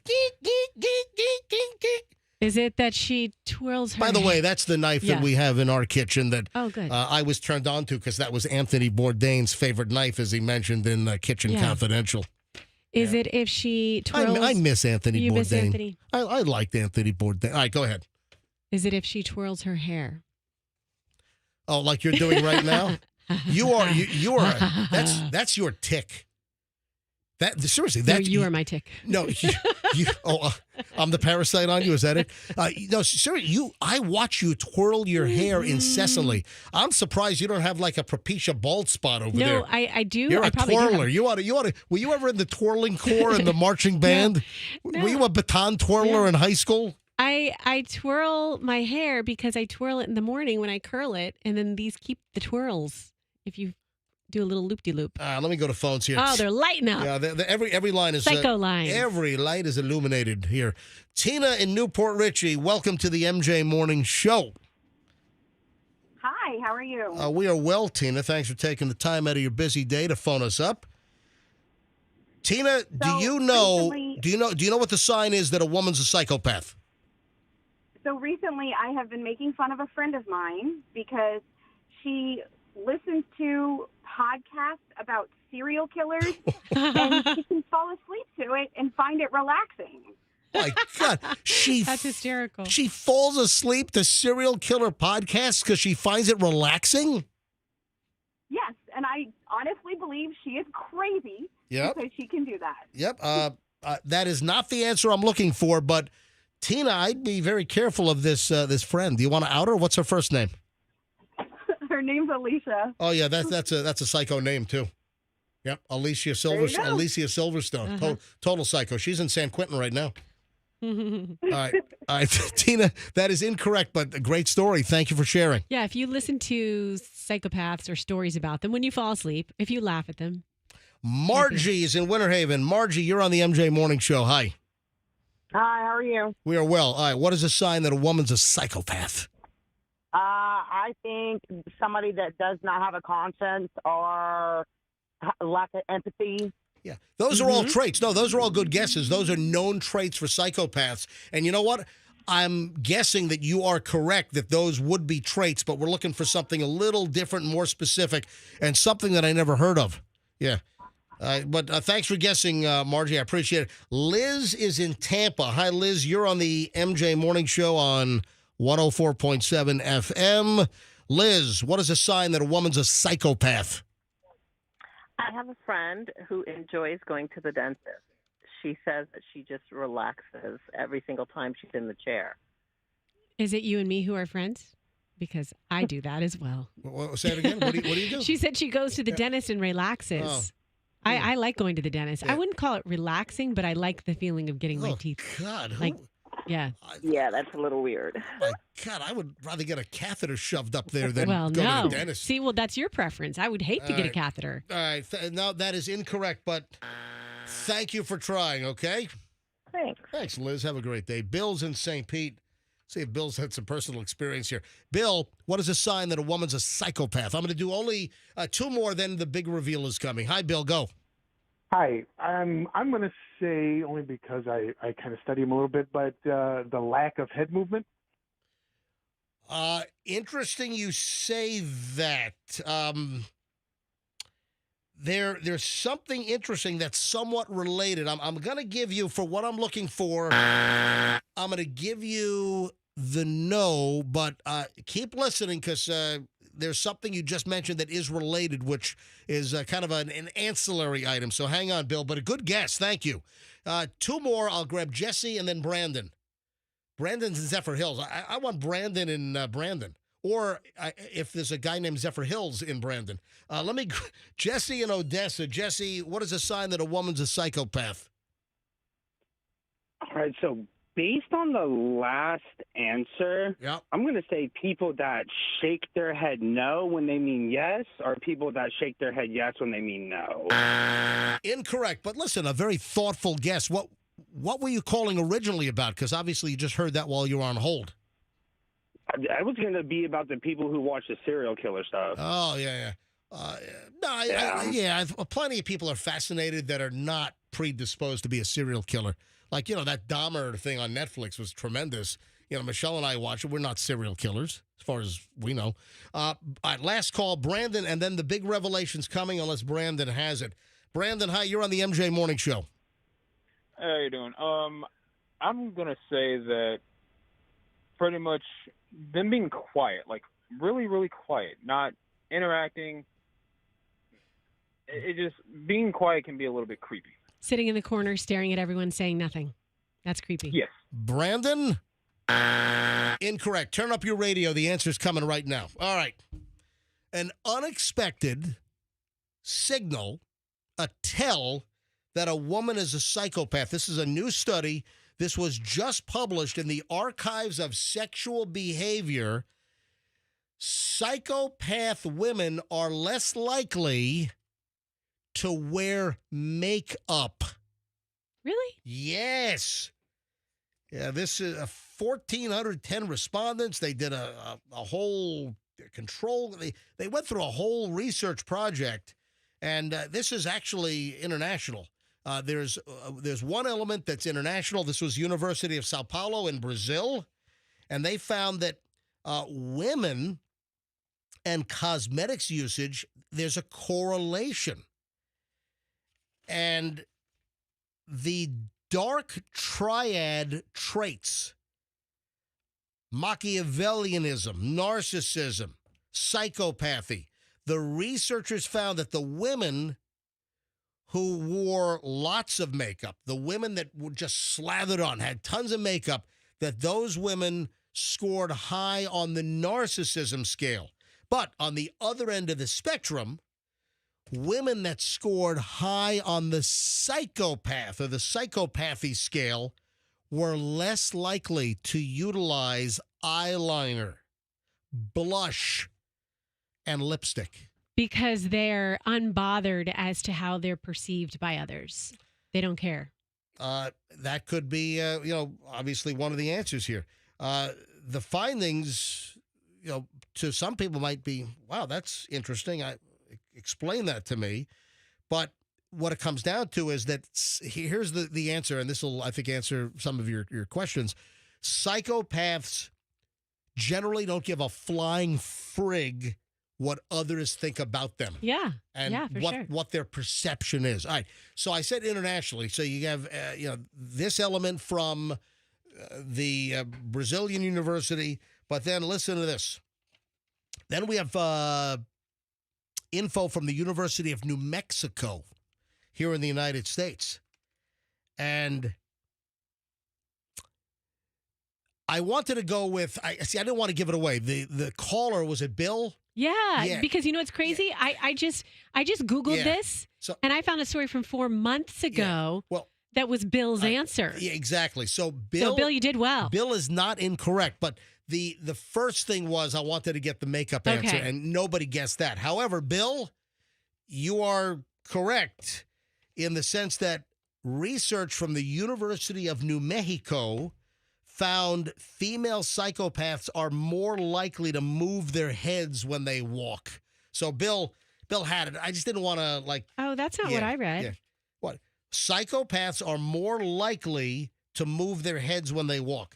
Nonverbal behaviors, i.e. head dynamics, represent an important yet understudied form of communication that may enhance our ability to detect certain forms of psychopathology, including psychopathy. That's from the authors in the report. Okay, I'm reading this story from 4 months ago, and they analyzed head position, extracted it frame by frame, categorized the females, and they were looking at women who were incarcerated for killing people, and they put them in different categories, and the less movement of their head, the more psychopathic. No. So that's contradictory to what you're saying. You're referring to when someone's gait, but this is in reference to when someone interacts and talks with someone. University of New Mexico found that female psychopaths are more likely to move their heads when they walk. So that would be head movement. And then just wrapping this thing up here, another university professor who specializes in corporate, like in the business world, psychopaths, suggested that female psychopaths likely go undetected because there's a gender bias in society. And they're not wearing any makeup. Nobody notices them. And I guess we're more inclined to believe that psychopaths are men. Well, you know what? Along those lines, this is an interesting thought. If a female psychopath, if she is someone who, in your original point, doesn't wear a lot of makeup, and the reason that that's tied to that trait is because she doesn't care about what others think of her, isn't that kind of interesting? Because aren't we told to do that sometimes? Like, don't worry about what people think about you. You just be you. So we're basically saying just be more psychopathic. So is the person who cares what people think about them. All right. On to more empathetic. On to hangovers now. And not the movie, the Hangover. No. But I thought this is a quickie. Are you more predisposed to have a hangover at a certain point in your life? I think so. I've never had a hangover. I have. Speak for yourself. I've never had. I definitely have. I've never had a hangover that I've heard others describe. Well, first of all, I've never gotten just ass blasted, blotto drunk. Yeah, you've built up immunity. You've built up a tolerance from all your drinking. But if we have, what are you talking about? For instance, if Michelle and I have a 2-bottle night of wine, and let's say we're doing a double feature, one of our favorite things, just, watch a couple of great movies on a Friday night, hit an early dinner, go watch a movie or two. Maybe maybe it's a 2-bottle night where we're, doing, it would be 4 glasses each. Right. But I never get a hang. I've never got, even like if I'm on a little bit of a whiskey binge. I've never had a hangover. But here's the deal. There's recent research which is out from Stanford University, and it suggests that people age dramatically between 44 and 60. So there's an acceleration of aging, that you age more during that time period. Well, listen, you're getting older, but it's more pronounced between 44 and 60. They're talking about molecular shifts in the body leading to decline in the immune system and that regulation, then kidney function, metabolization of alcohol and caffeine, for instance. And they're suggesting that it's that age category as well, that worse hangovers begin sort of in your late 40s. So has anyone experienced that? Apply your own personal consumption and whether you've had a hangover. But it's that zone, and I guess it's particularly heavier in your mid to late 40s where you're going to be experiencing greater effects of a so-called hangover. Listen, we make a lot of jokes about my drinking and having a good time, drinking wine and tequila. But I have to tell you're a lush. I have to tell you, MJ, I could not drink a bottle of wine in one sitting like you. I couldn't do that. Are you kidding me? Hold on a minute. Whoa. You just said that. Wait a minute. I don't drink a whole bottle of wine. You said you and Michelle have 2 bottles. Oh, yeah, over maybe a 4-hour movie night. Yeah, so I couldn't do that. Over a 2-hour movie, we'll have 2 glasses of wine. And it's not common we do a 2-bottle night. Let's say we, sometimes we don't even go to dinner. We'll have dinner at home, and let's say we start a movie at 7 o'clock, and that's to 9, and then maybe we'll watch a second movie from 9 to 11, or maybe 10 to midnight or whatever. And over that maybe 6-hour period, I mean, we're not doing 2 bottles of wine in 2 hours. We're, and it's rare. A 2-bottle night might happen twice a year. Usually it's a 1-bottle night on a Friday night or a Saturday night, picking a great wine and just kicking back, in our little theater at the home, Yeah. sitting on the couch, all cozying up and snuggling and enjoying a nice movie. Hey, I've got a big surprise week. Well, it's not a surprise, but because Michelle knows where we're going, but we're heading out for a special Michelle birthday weekend. Nice. So she knows, but the listeners do not. We'll find out next week. Yeah. So follow my Instagram if you want to know where I'm taking Michelle. And within the weekend getaway, we're going to have another getaway. So a getaway within the getaway. And there might even be a getaway car involved outside of a bank. No, I'm kidding.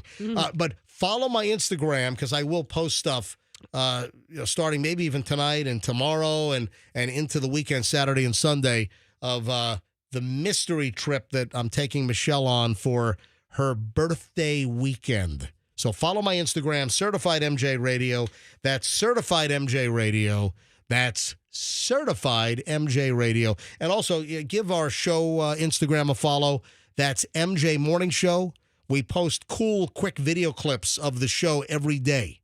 So follow MJ Morning Show as well. And, of course, Certified MJ Radio. And follow Roxanne, which is... At Roxanne Wilder. And we did some really cute things yesterday, by the way. We did some Tempty cream cheese Philadelphia. Cream cheese you guys did testing. you guys did a taste test Yeah. because I am such a proponent. I love cream cheese. I love a bagel with cream cheese, for instance, or a cracker or whatever with cream cheese. And I'm just telling you, folks. Yeah. If you have not purchased Tempty cream cheese, TEMP-TEE, Tempty, that's the cream cheese to buy. It's in a white and pink tub. Publix sells it. I don't know if any other stores sell it, but I know that Publix has it. And how many different cream cheeses? So you went back to your house because I had an argument with you. I'm like, you're eating cream cheese and you don't have Tempty? Yeah. Yes. You argue about everything. I tempted you to go get the Tempty. Yeah. I got 4 cream cheeses. All right. So what cream cheeses were in your impromptu taste test at your house? We did Publix. Right. We did Hold on. Publix like store brand? Yeah, Publix store brand. All right. Next. We did Philadelphia. Right. We did Tempty. Yep. And we did Tillamook, which always reminds me of the whale at SeaWorld. Yeah, they've got a good ice cream, by the way. You do like their ice cream. Tillamook ice cream. For a store ice cream, Yes. it's very good.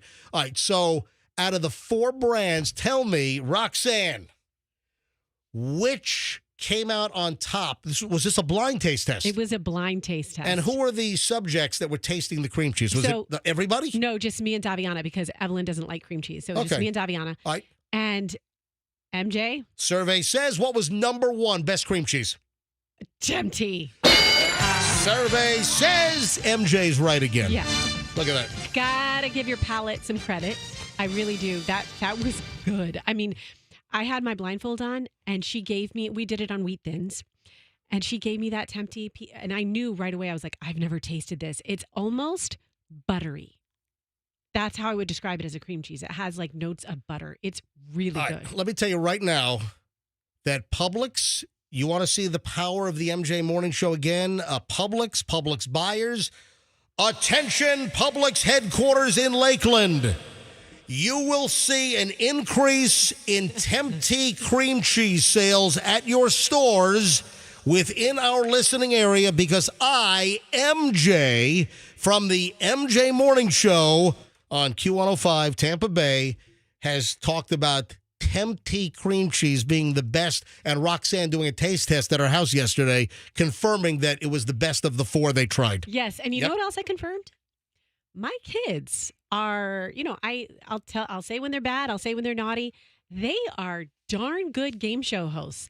If you want to check it out, like you said, at Roxanne Wilder, and it's in my story, they were amazing. And then I remembered, oh, that's right. I sent them to that Hal Herman summer camp for game show hosts a couple years ago. So that's where they learned. Watch the spike in Tempty sales, Publix. And those knuckleheads don't buy commercials on our show. Those geniuses. Why are they not buying commercials on this show? All right. I'm traveling.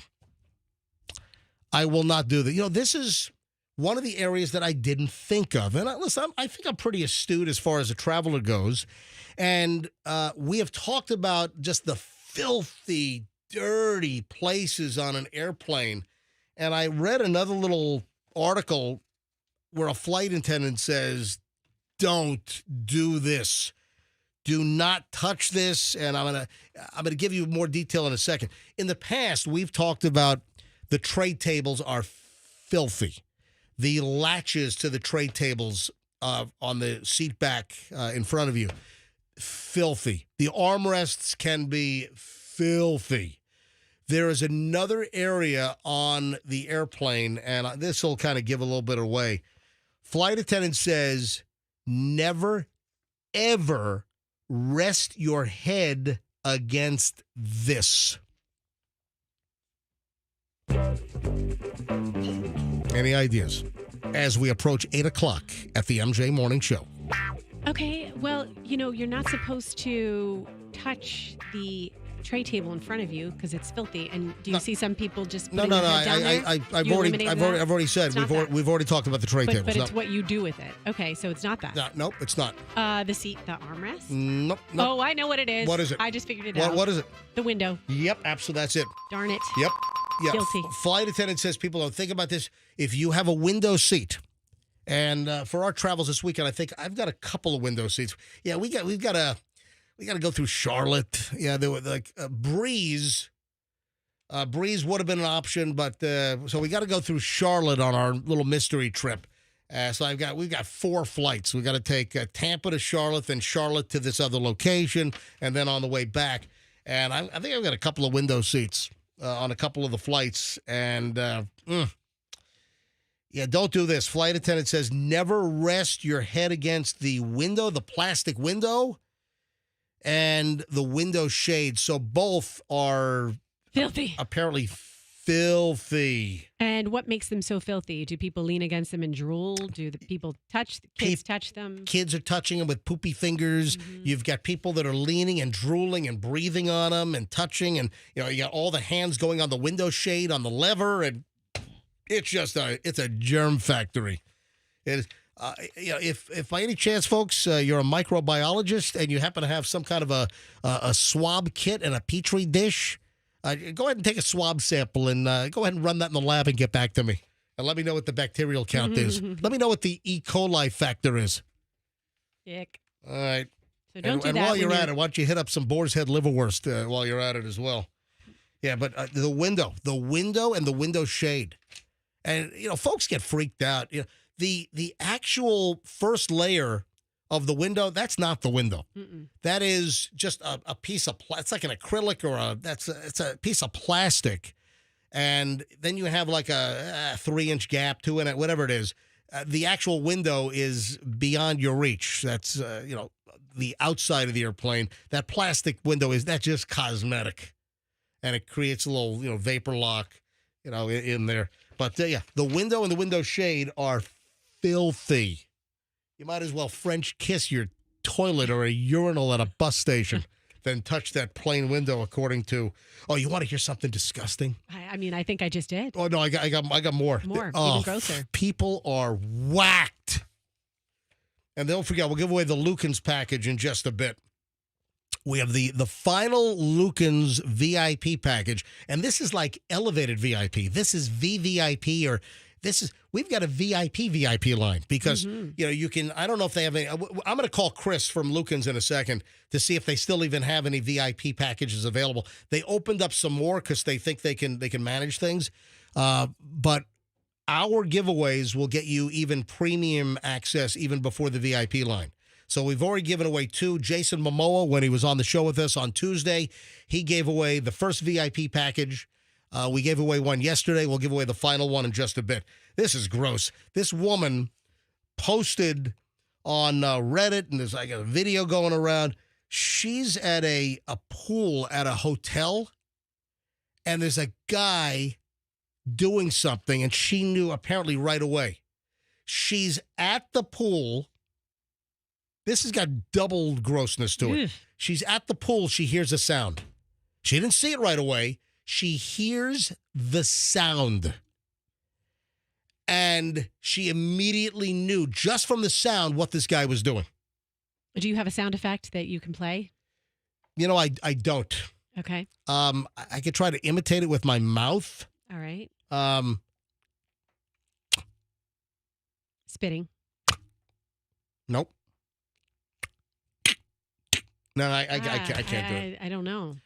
She knew once she heard the sound, she was like, "Oh my God!" And then she turns around and sees guy was 15 feet away from her. Taking pictures of her? No, he's clipping his toenails. Oh, wow. Guys, this is what was her name? Katie. Katie is her name. And the dude is at a high-end hotel pool on one of the chaise lounges, and she hears the distinct sound of somebody using toenail clippers, and she just hears that little clicking sound. You know, when you grip it, then you pinch it and you click it. And, I mean, that is disgusting. But wait, it gets even more disgusting. He started flossing his teeth? No. He's then flicking the toenail shavings on the pool deck at the pool. Ew. Yes. Ew. What is wrong with people? I mean, that is really disgusting. But honestly, this is my thing. I would rather see someone do that than take one of those, you know, why can't I think of the name? The floss things that you pick with your teeth. The little, yeah. I would rather see someone clip their toenails than take one of those and dig food out of their teeth. Because that can fly somewhere and you can't even see where it lands, and it can go far. And then everyone, they love to look at it. You know, they pull it out, then they kind of examine it. You look at it, and that's that was in there. Okay, that's been in there for a while. Folks, don't clip your nails at a hotel swimming pool, then flick the clippings onto the pool deck for people to step on. That's disgusting. What's wrong with people? Toe jam. Yeah. Let me get Chris on from Lucans. See if what the status is. They got police. They're gonna have they're gonna have off-duty cops there and everything. Listen, Jason Momoa, Aquaman at Lucans on Saturday morning at 10:30. Hey, Chris, welcome back to the MJ Morning Show. Chris Jallo from Lucans Fine Wine and Spirits. All right, so what's the deal? I'm going to give away the last VIP package here in just a moment. What's the deal on the VIP line? Is that sold out, or what's the story? It is not sold out. We have a few still left to sell, and obviously we set some aside for you guys to do this. Hey, Chris, Chris, you're very echoey. Oh, sorry. Let me move for you. All right. Is it better now? Yeah, absolutely. Go ahead. We definitely have some left, and we actually set some aside for you guys for these giveaways. So, all right. So you added a few more VIPs then? You added a few more? Yes, we did. Okay.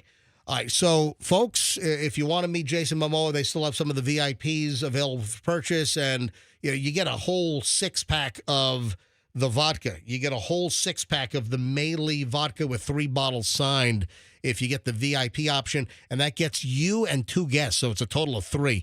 So we're going to give away our final VIP. And Chris, you said that our MJ Morning Show listeners will actually be the first VIPs that can get in, right? Absolutely. So they'll be right in the front with us. If they arrive there on time, obviously we'll still try to get them in up front. Yep. But if they arrive on time, they'll be right there next to us with our with the staff and the crew of Lucans. Awesome. And then Roxanne and Meredith are going to be there. And then Chloe, my daughter's going to go. Is that okay? Awesome. Absolutely. We'd love to have her. All right. Sounds great. All right. Let's do it. Let's give away the final package right now. VIP. I mean, it's not every day that Jason Momoa is just hanging out in South Tampa, and he will on Saturday morning. Then he goes to a bar. He'll be at a bar, and he's going to, I think, pour drinks in St. Pete. Hang on. I saw where he was going to be. That's going to be like 4 o'clock, and then he's going to be at the Janice Landing Saturday night playing bass in his band. So he's hanging. Jason Momoa, he's hanging out in the Tampa Bay area all day on Saturday. All right, let's go with caller. We'll go with caller. Chris, what do you think? What number caller should we give it away to? Let's go with caller number 27.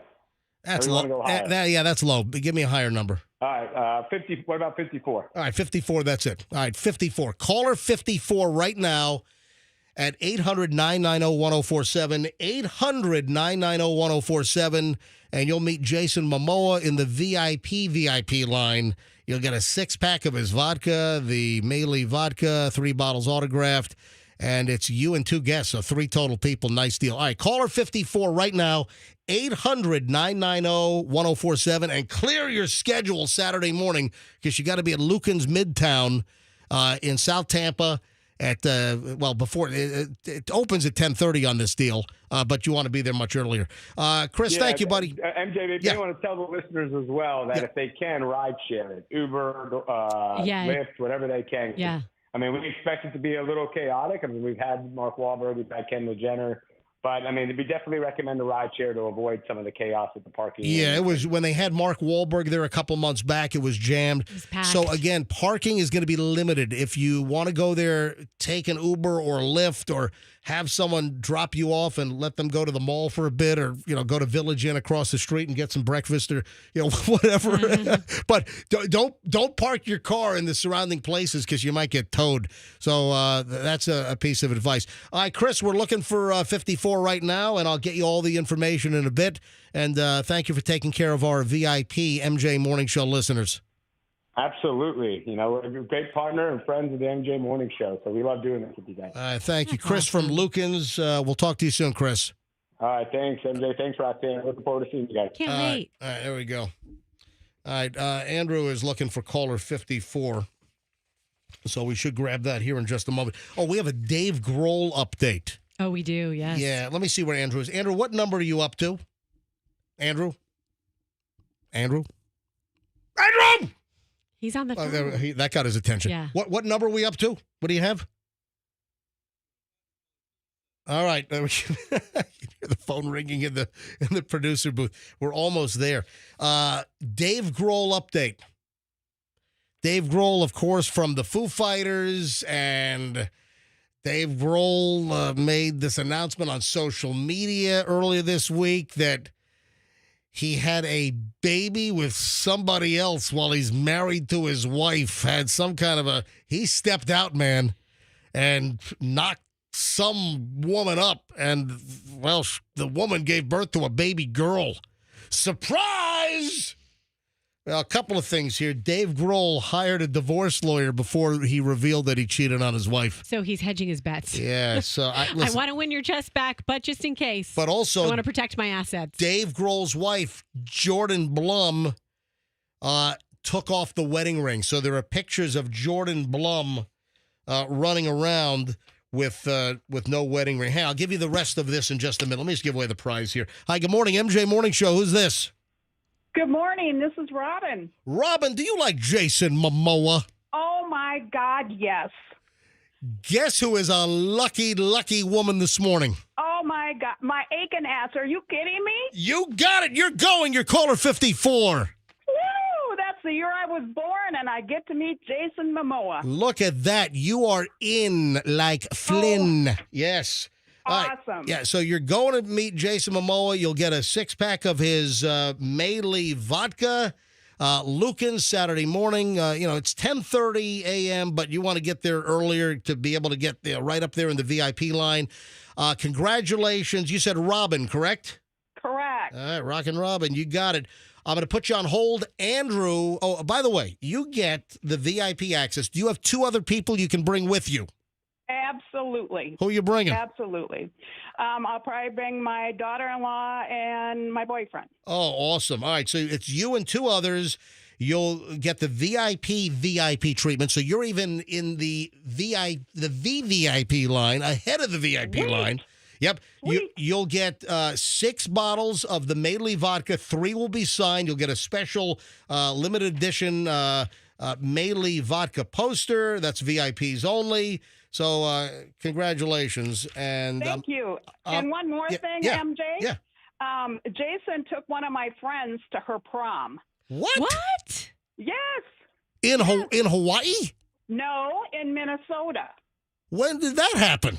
Oh, gosh. Had to been, I want to say, back in the 90s, maybe. Really? 80s, maybe. I don't know how old Taryn is, but I'm going to tell him that when I meet him. Oh, yes. yeah, absolutely. Oh, I'm sure he'll remember that. All right, hold on. Andrew's going to get all your information. Congratulations. Thank you so much. You guys rock. Thank you. All right, caller 54 is on line 5. So, Andrew. And that's the final VIP, actually the VVIP package for Jason Momoa at Lucans this Saturday morning at 10:30. All right, back over to David Grohl. So he hired a divorce attorney before something happened. Clearly, and of course, we're talking about the Foo Fighters frontman, Dave Grohl, and clearly this was about to be leaked. It's almost like he found out that like TMZ or one of the tabloids, somehow this was going to get leaked, that Dave Grohl had sexual relations with a woman, not his wife, impregnated her, and boom, 9 months later, she just dropped the little baby girl. So clearly something was about to come out other than the baby crowning. But, obviously he wanted to get ahead of this. Yeah, maybe the baby mama was like, Dave, get over here and change diapers. He couldn't avoid it anymore. Because he posted, and we read this on the show, he posted on social media that he's trying to regain the trust. He posted on Instagram, I've recently become a father of a new baby daughter born outside of my marriage. Oops.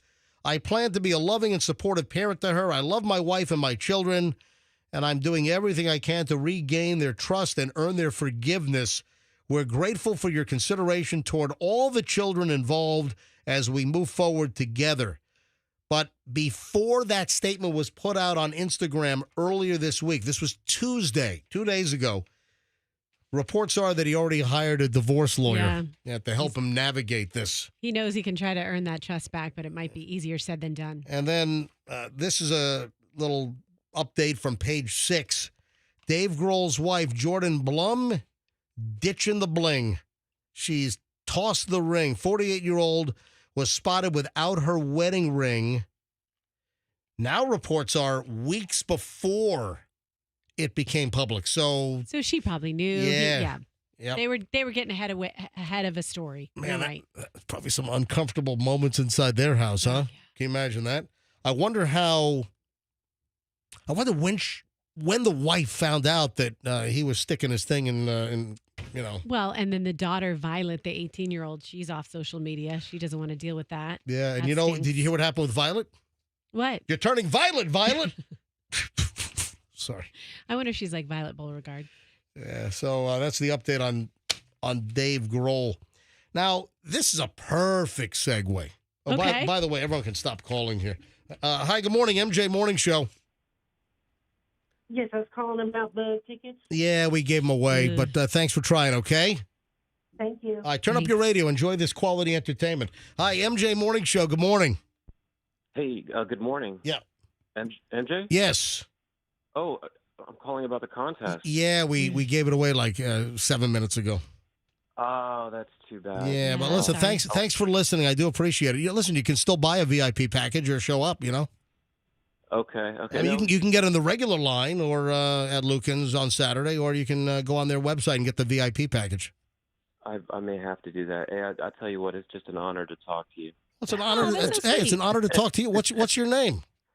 I'm Mike from Tampa. Hey, Mike. I'm MJ from South Tampa, and it's great. It's great. It's great to talk to you. Yeah, hey, no problem. Hey, whoever won it, I hope they enjoy it and have a great time. Yeah, it was Robin. Thanks for trying, and I do appreciate your listening support every morning.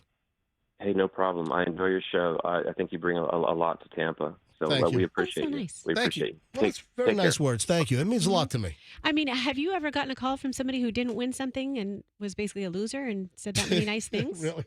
Hi, good morning, MJ. This one's going to scream at me. Yeah. Hi, MJ Morning Show. Hello. Hey, MJ, Slevin again. I talked to you a few weeks ago. Yeah, we just gave away the package, so you did not win. That's fine. I just wanted to let you know that me and my son enjoy your show every morning. Well, we're on the way to school and in the bus. We love you guys and wish you guys a very successful career in the Tampa Bay area. Well, thank you. I think I'm on the backside of it, but thank you very much for your thoughts. No problem. You guys have a great day. Thank you. All right, let me grab... The happiest losers I've ever talked to. The losers are great here. Hi, good morning, MJ Morning Show. Yes, I was calling in. What color am I? You're probably like 59 at this point. Okay. Yeah. Is there any way I can get the address where the signing's going to be? Yeah, it's Lucans Midtown. Just go to Google and it's Lucans Wine and Spirits, Lucans on Dale Mabry in South Tampa. It's just south of 275, just north of Kennedy. And that's where Lucans is. It'll be 10:30. I would get there earlier than 10:30, man, because it's going to be busy. Oh, yeah. Yeah. So 10:30 to 12:30, and you can get in the regular line, or you can go on the Lucans website, and they still have a couple of VIP packages available, which guarantees you a chance to meet Jason, etc. Well, I did that last night, but I just don't know. I'm not familiar with Tampa, so I was hoping for. Oh, so you did buy a VIP spot? Mm-hmm. Oh, good. And listen, you get a 6-pack of their vodka. Where do you live? Where are you calling from? Clearwater right now. Okay, so you take the 405 to the 110, to the 10, to the Slauson cutoff. No, I'm kidding. All right, so if I'm trying to do the Californians. So if you're coming from Clearwater, you take the Courtney Campbell over. Yeah, I take.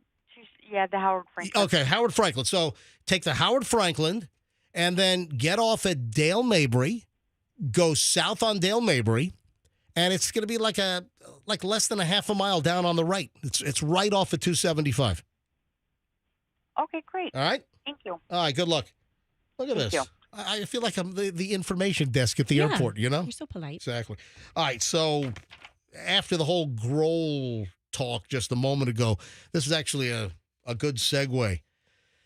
Do you know what the 9 red flags are with your significant other's phone behavior? Oh, I'm glad you're doing this. Did I send you this story? I saw it, but I don't know if I sent it or not. Yeah, I saw this yesterday. I saw this before you sent me any prep, but I thought this was interesting.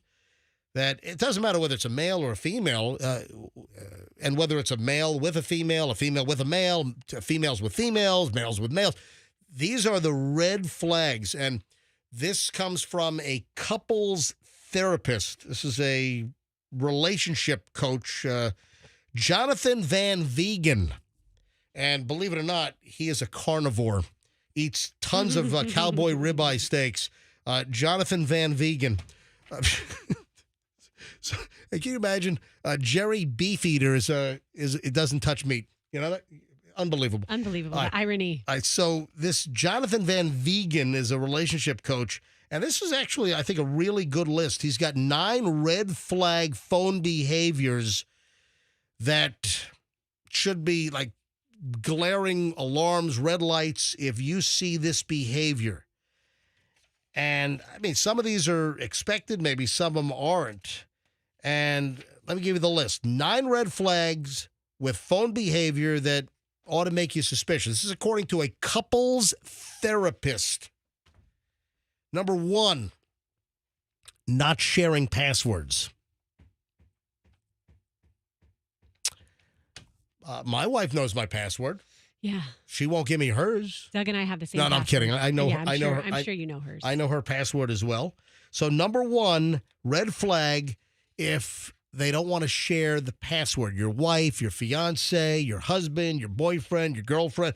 If they're not sharing, listen. There's a certain point. If you're, I think this really probably has to do more with married couples or engaged, seriously involved. Just boyfriend, girlfriend. I don't know if I'd expect any password sharing. So really, this is again. I think the criteria is this is a married couple because it is a therapist. But I'm sure this couple's therapist has also seen fiancés, right? And others. All right. So number 1, not sharing passwords, red flag. Number 2, hiding their phone. Well, I constantly hide my phone, but I do that for a different reason. But also phone phone or phone face down. Well, we talked about that. Remember, we talked about, are you a face up phone person or a face down phone person? What's rude? What's not rude? But I hide my phone because I don't want my kids to see it because it's like crack to my kids. They're like, oh, they want to grab it and make a video. All right, so 1, passwords, 2, hiding phone, 3, keeping the phone face down. Number 4, red flag, turning your body or phone away from you when they're on it. So if they turn their body away or so you can't see the phone and maybe who might be on it, Yeah, because a lot of times you see the phone screen with the name of who it is. Yeah. So if they turn their body or phone away from you while they're on the phone, that could be a giant red flag. Number 5, closing apps or locking the phone when you approach them.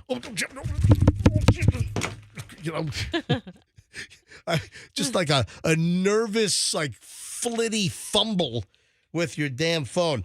Next on the list, number 6, red flag. Sudden password change. Yeah, I know people who have experienced that. Explain. Give me a real life scenario. A real life scenario is someone I know who her husband changed his password, and then she still cracked into his phone and found that he was, having an affair with like 10 different women. So that's. Hold on, this is a friend of yours? Yes. How long ago was this? 15 years ago. And he was dipping 15 different women. How many? Multiple. Yeah, it wasn't just like an affair. It was multiple people. 10 different. You said 10 different women 15 years ago. Yep. Wow. And I don't think was that a boyfriend, girlfriend, or was that Husband. a marriage? It was a marriage.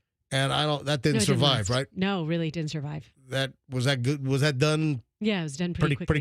Pretty quickly? Yeah. You still friends with her? Yes. And you want to get on the phone? No. Did she rebound? Yeah, she's doing great.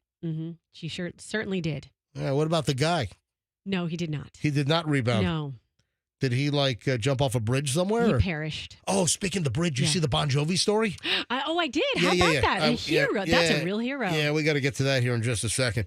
So sudden password change. Number 7, hot and cold about you touching their phone. Sometimes it's okay if you touch their phone. Other times, my God, it's like you just destroyed their favorite possession in the world. Sometimes it's okay because they've cleared out their history, and sometimes it's not because they haven't. Oh, I didn't even think of that. Oh, man, you're devious. You clear out your history all the time? No, I'm just I don't think hang on. What history are you talking about? That's what I'm saying. If someone's doing something naughty and it's like, no, don't look at my phone. It's because they haven't cleared something that they wanted to. If you look at my, like right now, I can scroll my phone here. Hold on, I'm scrolling right now. I can go back to my phone history. Look at January 14th.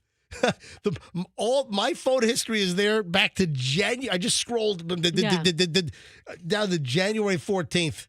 Look, on the last entry, I called Veterans Ford. Oh, you're looking at your call log? Yeah, I'm looking at my, exactly. No, I've never cleared a call log. I'm looking at my call log, and the earliest log goes back to January 14th, and I must have been speaking to Lorenzo, the general manager at Veterans Ford. By the way, if you want a Ford, folks, you go to Veterans Ford, you tell them you want the MJ deal. No other Ford dealer in town will give you a better price than Veterans Ford. When you walk into Veterans Ford, you tell them you want the MJ deal. Yep. Look at that. Is that incredible? Do you clear out your text messages? Because I like to keep text messages for. No. Hold on. You want to know my text message? Hang on. I will scroll. My text messages are. You know what? I don't even know if I can. Holy crap. I'm already back to August of 23. Hang on. Still going. Let me see on my Android. Let me see how far my text messages go back. Still going. I'm like the Energizer. Still going. My text messages go back to March of 2020. Oh, my God. It's at the beginning of COVID. So mine go back to December of 2022. But here's the thing. I don't clear them. But my phone will just randomly clear certain conversations. Oh. All right. What was the last one I did? So hot and cold about you touching the phone. Sometimes okay. Sometimes they blow up. Number 8, getting angry or defensive when you asked about why privacy is so important on their phone.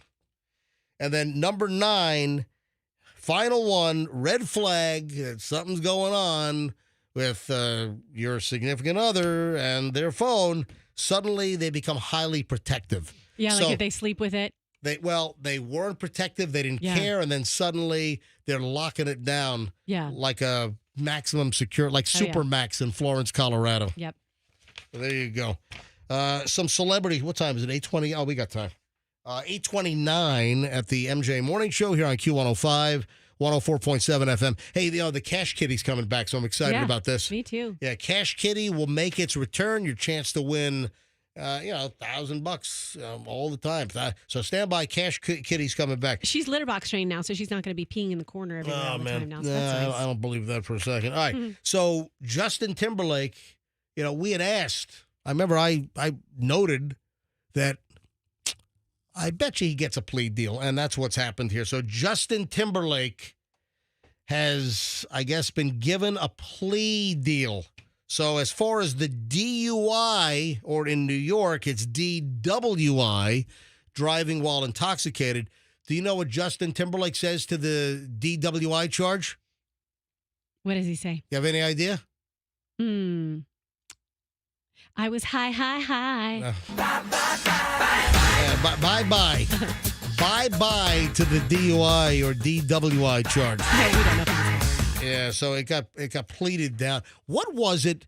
Do you remember I said something that his lawyer made a comment, and I said, ooh, that was a stupid thing for his lawyer to say. Do you remember what that was? I don't, but I do vaguely remember you saying that was a bad strategy. Hey, Andrew, do you remember what it was? This came up on the show. Oh, Andrew's on the phone talking. What do you have? A personal call with somebody on line 6? What's going on in there? What are you talking to? I talk to listeners. They call. Okay, all right, sorry.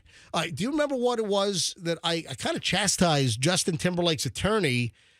Something had transpired, and I said, "Ooh, that's the attorney shouldn't say that." It's like, what are you new? I remember. Do you remember what that was? I don't know. See if you can dig it up. See if you can dig up what it was with Justin Timberlake's attorney that I thought he made a strategic miscalculation. So anyway, according to TMZ, this broke yesterday afternoon. Justin Timberlake just sealed a plea deal in his DWI case, hammering out an agreement that does not involve drunk driving or even a criminal offense. He's copped to a traffic violation. What, like unsafe lane change or running the stop sign? The singer's lawyer, Edward Burke Jr., and prosecutors just got the judge in the DWI case to sign off on the deal. The DWI charge is officially dropped, and Justin will cop to driving while ability impaired. According to sources with the direct knowledge. What about he ran a stop sign, didn't he? He got a ticket he got a couple of tickets on top of the DWI. So I wonder what happens to those. Although the word impaired is not used, it is not drunk driving. As for the penalty, Justin will pay a $300 to $500 fine, and that's it. The judge will set the exact amount of the fine during a hearing tomorrow when the plea deal is officially before the court. Any way you slice it, this is a big win for Justin, who, facing a DWI, driving while intoxicated charge. Remember, he was busted back in June out in the Hamptons, out in Sag Harbor, out on Long Island. He'll still have his driver's license suspended in New York, and that's standard operating procedure because he refused to submit to a breathalyzer test when he was pulled over. Remember the rookie cop pulled him over? He's like a 24-year-old cop, didn't even know who Justin Timberlake was. No clue. The "Do you know who I am" didn't really make an impact.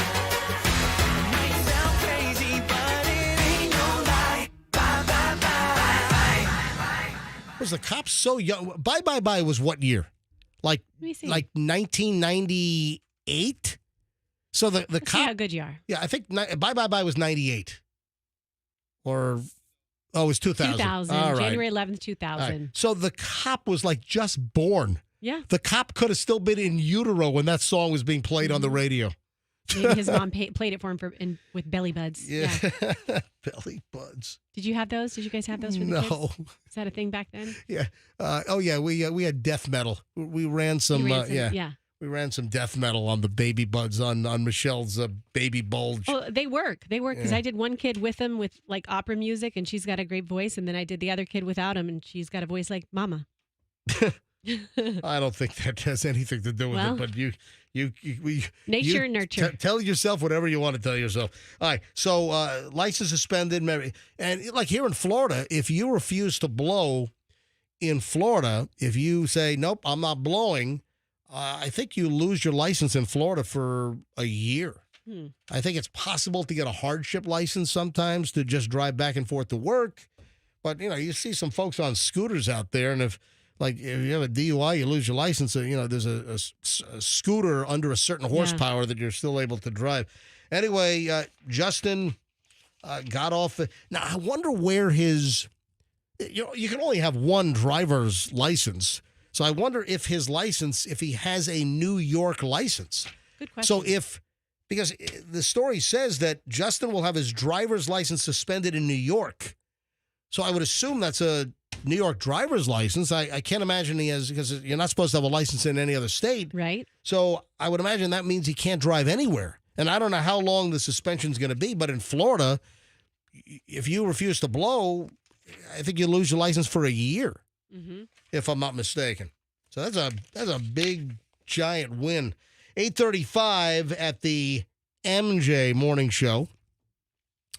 On the weight loss front, people that threaten to murder me when I play the Ozempic jingle.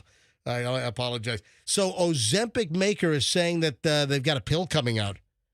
And they're saying it's remarkable, more convenient. Yeah, Novo Nordisk is the manufacturer, the pharma firm that does Ozempic. And they say they now developed a pill, so no shot, that can cause weight loss up to 13% in 3 months.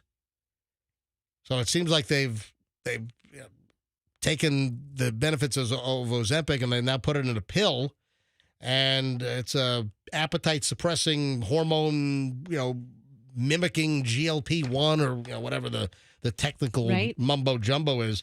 But Ozempic is now saying, "Hey, we got a pill coming out."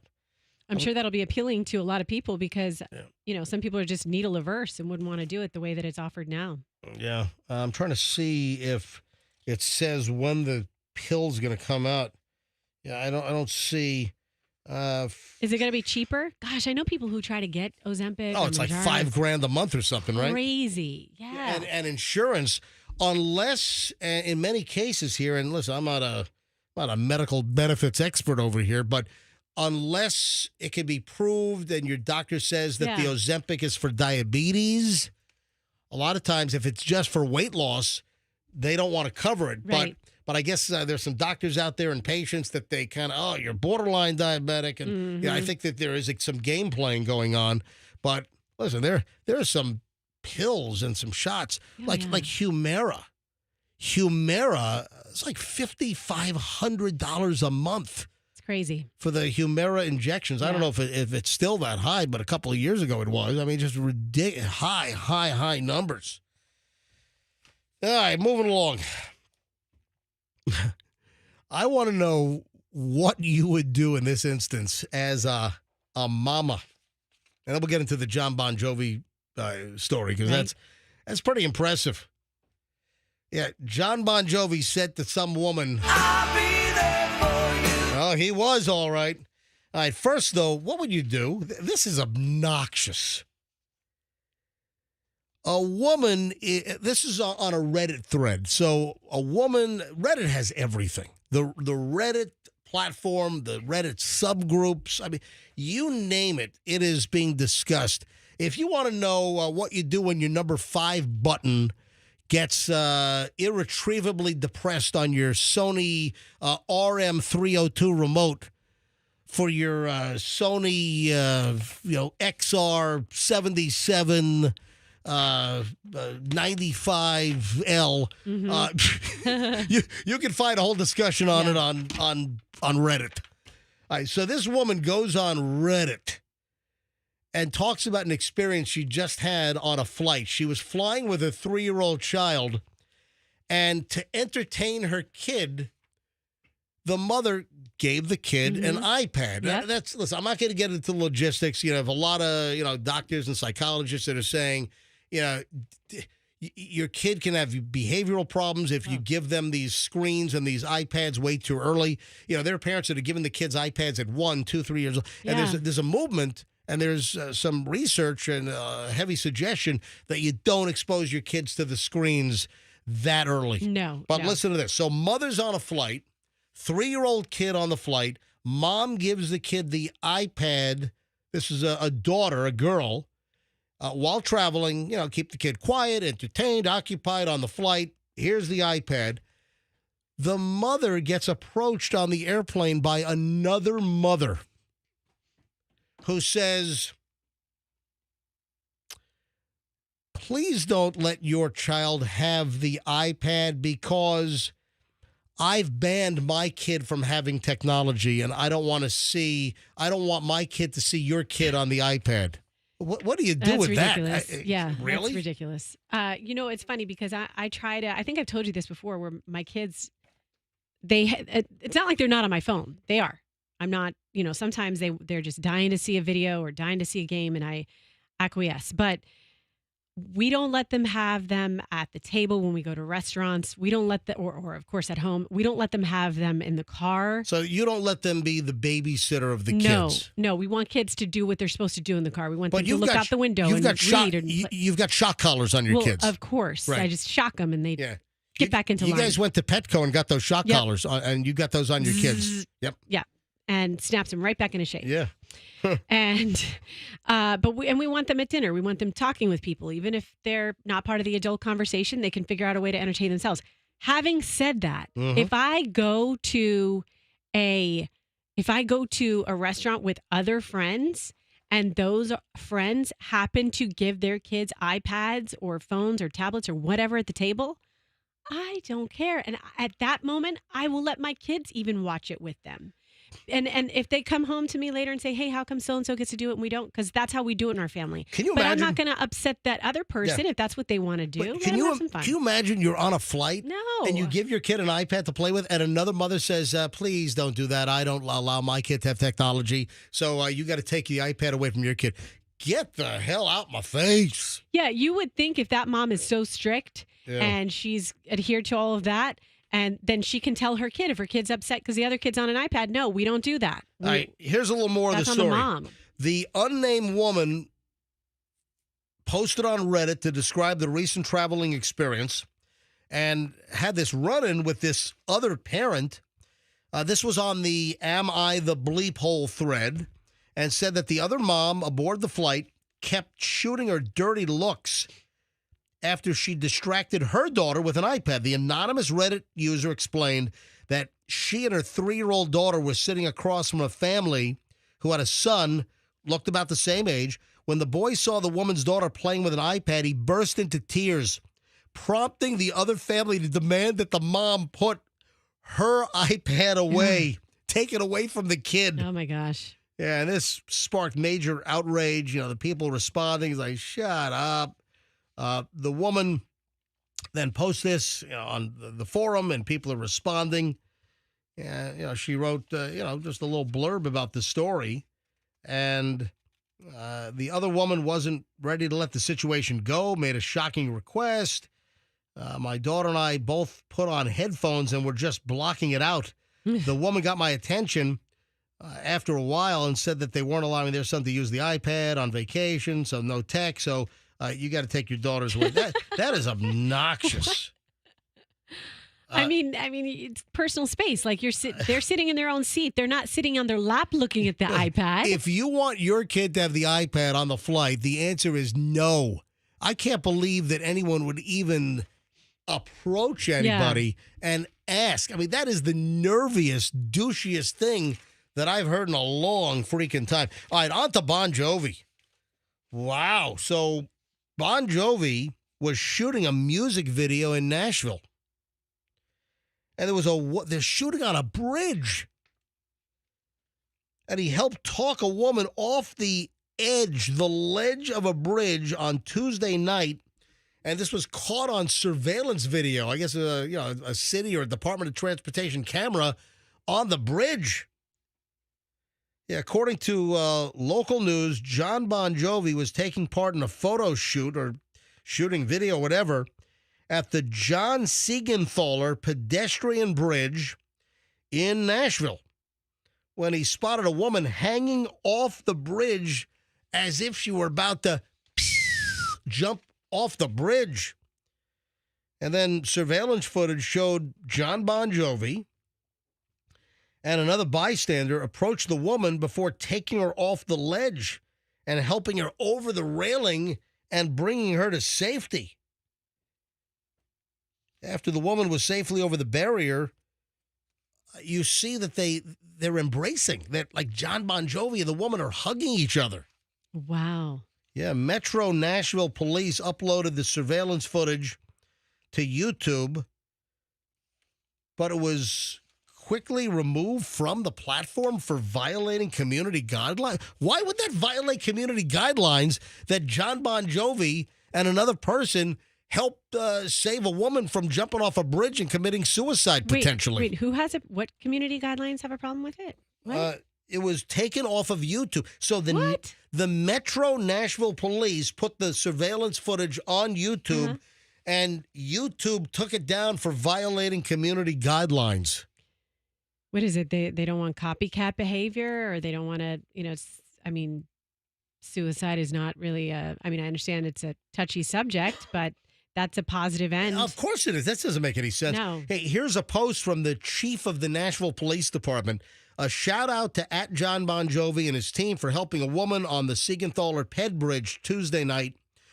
Was John the one who you took an incredibly awkward picture with? Yeah, I've met Jon Bon Jovi. Two heroes. I've got a couple of occasions. Bon Jovi helped persuade her to come off the ledge over the Cumberland River to safety. It takes all of us to help keep each other safe. A message from Chief John Drake, Nashville Police. I guess a bunch of music videos have been shot on this bridge. Wow. It's the iconic Siegenthaler Bridge.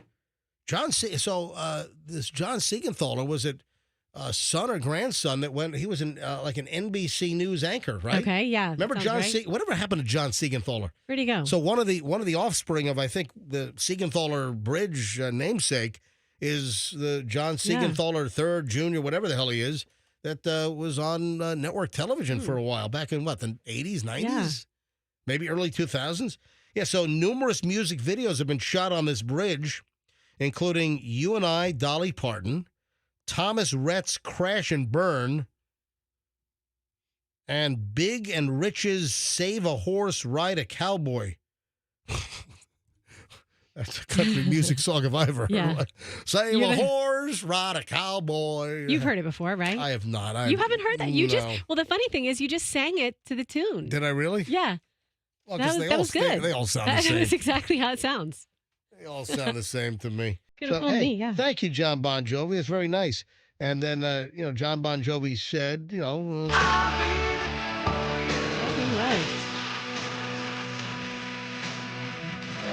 don't jump off the bridge. Don't jump off the bridge. That's 5 words. So, hey. Those are the very... He's not lying. Yeah, here we go. Listen. These 5 words. Don't jump off the bridge. That's 5 words. Yep. Don't die. Anyway, thank you. Hold on, Andrew. Were you on the air with that or off the air?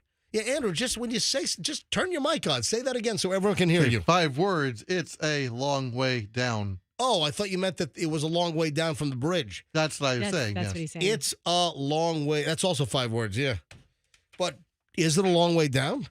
Or is it only like a 12-foot drop to the water? No, judging from the video, there's a big drop off there. Okay. All right. Long enough. Gotcha. All right, 8:48 at the MJ Morning Show. What time is it?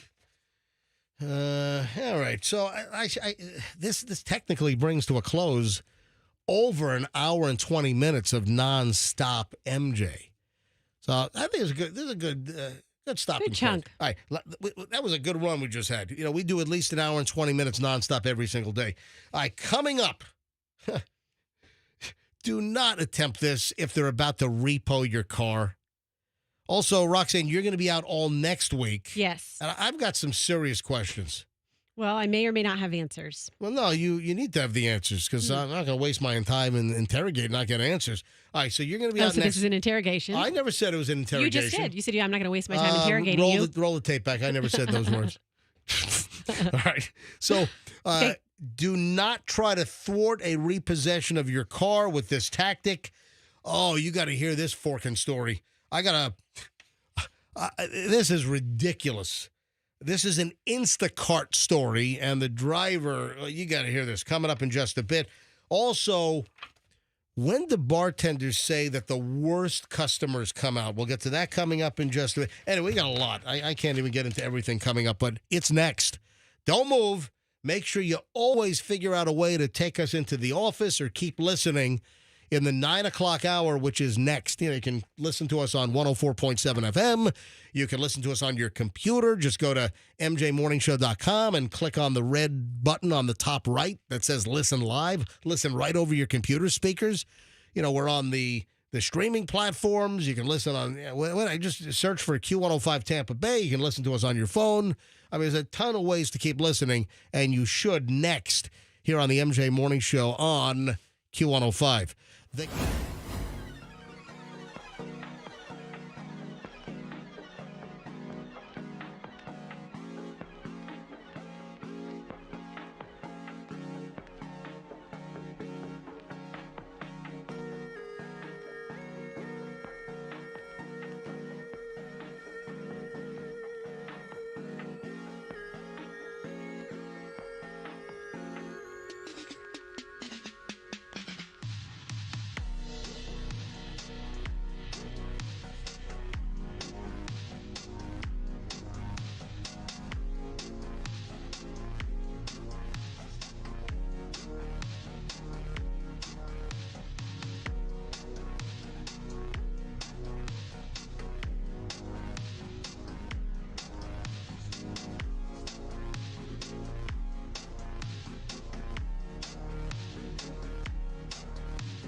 flame throwing.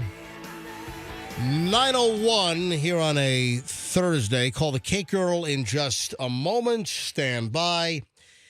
If your car's getting repoed, do not attempt this. Get to that momentarily. Also, I've had probably half a dozen people send me this, Roxanne. What'd they send you? They sent me an Instagram reel, and it is not real. This reel is not real. In fact, when I'm on an airplane shortly, I'm going to be saying, that person back there is not real. Hey, Andrew, do we put that lady on? Put that lady on 17. She's a classic. I haven't heard her in a while. Yeah, I'm going to tell you right now, this is not real. Listen to this, and you might have already seen this as well. This is day 4 of hitting one vehicle in traffic till I either get arrested or 500,000 followers. Follow to watch my journey. All right, did you hear that? Yeah. Listen again. This is day 4 of hitting one vehicle in traffic till I either get arrested or 500,000 followers. Follow to watch my journey. All right, do you understand what's going on there? Yeah, that's not real. All right, what do you tell me what you think is going on? Well, he's just saying something to get people to subscribe to his channel, and he's like simulating something, but he's not really doing it. No, he's doing it. Okay, well, I'm not seeing the video. I'm just hearing. Yeah, that's good enough. This guy is narrating on video of what appears to be him randomly smashing into the rear of another car on the road. Wow. And he's saying that this is an experiment. How long before I get arrested or get 500,000 followers? So this guy is claiming that he's just smashing into rear-ending cars on the road. This is day 4 of hitting one vehicle in traffic till I either get arrested or 500,000 followers. Follow to watch my journey. Yeah. Hey, Andrew, do me a favor. Go to the link that I sent you last night.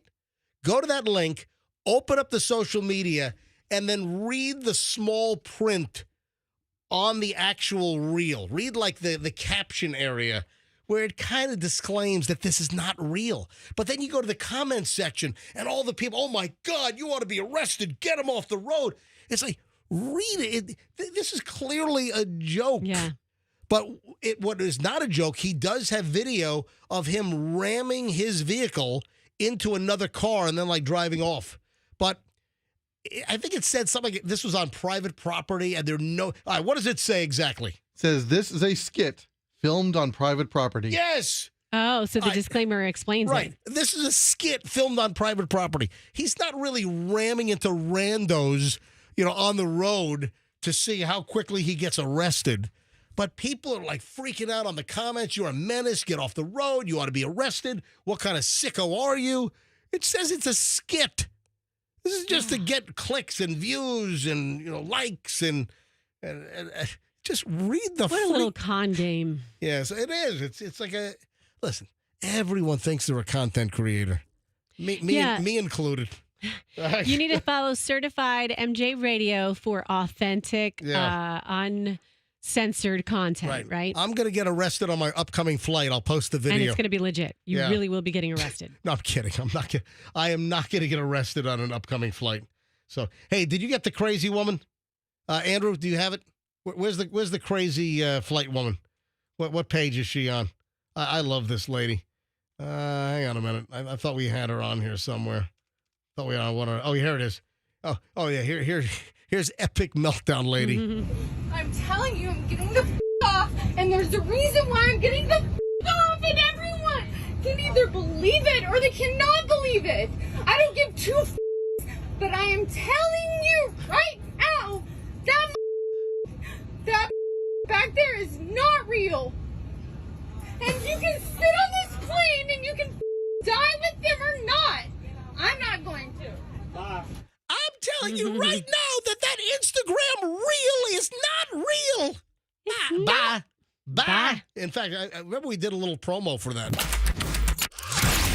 They can either believe it or they cannot believe it. But I am telling you right now. MJ. That motherfucker back there is not real. Fester. Not real. Froggy. Not real. And Roxanne. Not real. This is the MJ Morning Show. I don't give two on Q105. You need to play that more. Not real. Yeah. I'm going to leave Froggy in. Leave it. Froggy's coming back. I hope so. Yeah, I'm working on it. All right, let me call the cake girl here quickly. Then we got to talk about your upcoming cruise. I've got some questions. You know what? Before I call the cake girl, let me just mention this repo story. Yeah, here's a guy up in Michigan. He strapped a propane tank to his car and told the repo people that the car was equipped with like an explosive device. Oh my gosh. Yeah. This is idiotic. Guy arrested on Tuesday created a bomb hoax to prevent his car from being repoed. Yeah, the Macomb County, Michigan Sheriff's Office was called to a home, reports of a suspicious situation. Cops found propane tank was seated in the passenger seat with electrical wires running. He said this dude set up a fake bomb hoax with propane tanks in order to try to prevent his car from being repoed. So one tank was in the passenger seat with a wire running to the center console. Is that cutting off your nose to spite your face? Listen to this. Another tank was found strapped to the front driver's side wheel of the car with copper wire running underneath the vehicle. Multiple signs were posted on the vehicle that indicated the car would blow if it were touched. Jeez. Cops shut down the whole area. The Michigan State Police bomb squad was called in to rectify the situation. The squad eventually determined the entire thing was a hoax. The tanks were not actually connected to anything that could cause an explosion. Police arrested a 45-year-old suspect and will seek charges of device representing or presented as explosive from the prosecutor's office. What a dummy. All because he didn't want his car repossessed. Well, then make your payments. Yeah. How about that? Let me call the cake girl here quickly and see what the status is of the Jason Momoa Melee vodka bottle cake. I can't wait to see this. Oh, it's going to be incredible. Yeah. He will never have received anything like that. No, this is going to make such an impression. Yeah, Tampa Bay, MJ Morning Show, the cake girl going to make a major impression on Jason Momoa for his Saturday visit here. Good morning. Good morning, Christina, the cake girl, live on the MJ Morning Show. How are you this morning? I'm doing great. How are you guys? We are fantastic. So what's the status on the Melee vodka bottle cake for the Lucans Jason Momoa signing on Saturday morning? Well, we're going to bake the cake today, start prepping it tomorrow, and present it on Saturday. So we can't wait. All right. So say that again. You're going to bake it tomorrow. Correct. Yeah. So you're prepping today, and then it's going to be a fresh cake. And how close? Of course. How close are you going to get this vodka bottle made out of cake? We actually bought the real bottle. Yep. So we have it just to know dimensions and all of that. Guess what? It's a bottle model. Exactly. It's like when a model, like it's when you're in a college class for painting, and you have the nude model that sits there that you have to paint. You got a bottle model. Yep. And then we'll basically make it exactly to a T, and then present it to him. All right, and then hopefully you guys will cut the cake there, and you can prove to everyone that this unbelievably realistic vodka bottle is fully edible because it's a cake from the cake girl. Yeah, so excited. We love making projects like this to kind of fool people, but yes, we can't wait. Yeah, I mean, I've seen your work. I've seen some items that you would swear it's the real item, and it's a cake. Yes. Unbelievable. Yes, we've done shoes, purses, I mean, you name it. All right, ladies and gentlemen, Christina, the cake girl, thecakegirl.com. And if you go to Lucans on Saturday morning, you'll see her work, and it's unbelievable. It's magical. Go to the website, thecakegirl.com, or go to Christina's Instagram, The Cake Girl on Instagram, and see the cakes that they crank out. I mean, if you haven't seen these, your jaw's going to drop. Christina, good luck on this thing. I know it's going to be spectacular, and I can't wait to see the pictures. Can't wait. Thank you, guys. Thank you. Bye, Christina. See you Saturday. Yep. Oh, that's right. You'll be out there. Meredith will be there. My daughter's going to be there. It's going to be a party. With her boyfriend, Chet. Ooh, I'll get to meet Chet. You may get to meet Chet, yeah.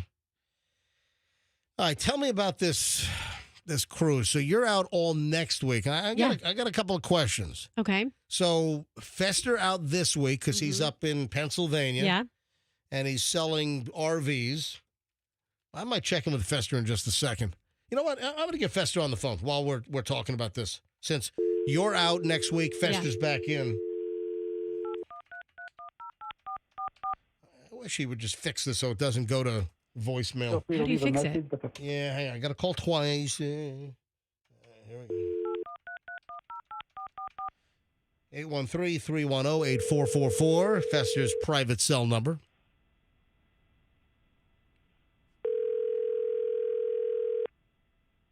Might be in the middle of a deal. Mm-hmm. Might not be able to pick up.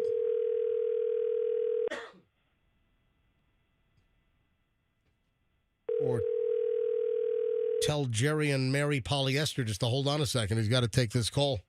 Oh, yeah, he's not. Important. Feel free to leave a message. The fastest response will always be through text. Oh, he's doing a deal right now. Yeah, he's doing a deal. Yeah, he's trying to sell Trying someone to lock an it RV. down. All right. So go ahead. You're out next week because you're going on a cruise. Disney Wish. What does that mean? Yeah, it's the, the name Disney of Wish. The name of the cruise. boat is the Wish? The Wish. All right. And As in you wish you had a better cabin? yeah, I think that's what. I just shocked myself. Have you ever done that? I nicked the mic in my face. Okay. No, it's the Disney Wish cruise, and it departs on Monday. We come back on Friday. I will be out of pocket from you. And so Doug is not going on this cruise with us. That's question number one. Why is your husband? I mean, he was away like all last weekend, right? He was away on Friday, and he was away on Friday night last weekend. Did you ever get to the point of asking why he like rambled and babbled like senselessly on the show? MJ.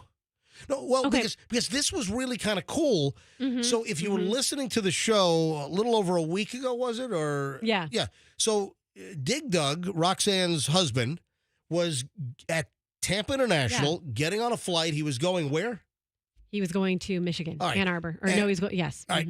For the Wolverines game? Was that where it was headed? All right. So Dog the Bounty Hunter was in the TSA security line he was. right next to Doug at Tampa International. So we called Doug up to say, hey, did you talk to Dog the Bounty Hunter? I wanted to know if he was still near him. Hand the phone to Dog the Bounty Hunter. Let's talk to him. And we get Doug on the phone, and I don't even know. He was just rambling about something just incoherently. Okay, see, here's the thing. Yeah. Doug has his success in life has come from being a good secret keeper, and your success in life has come from blurting everyone's secrets. Hold on. So he was actually standing right next to Dog. That sucks. I mean, that really. And no, I don't know that he was standing right next to him. That's a joke. But why was he rambling? I don't even. He was giving you a hard time. He was like, "Oh, you're calling me? Is it a rating sweep?" And then he's like, "Oh, like he's giving you a hard time." Let me ask you a question. It was incoherent. Yeah, because he was going through security and getting on a flight. But I'm going to ask you a serious question, but also a funny question. Yeah.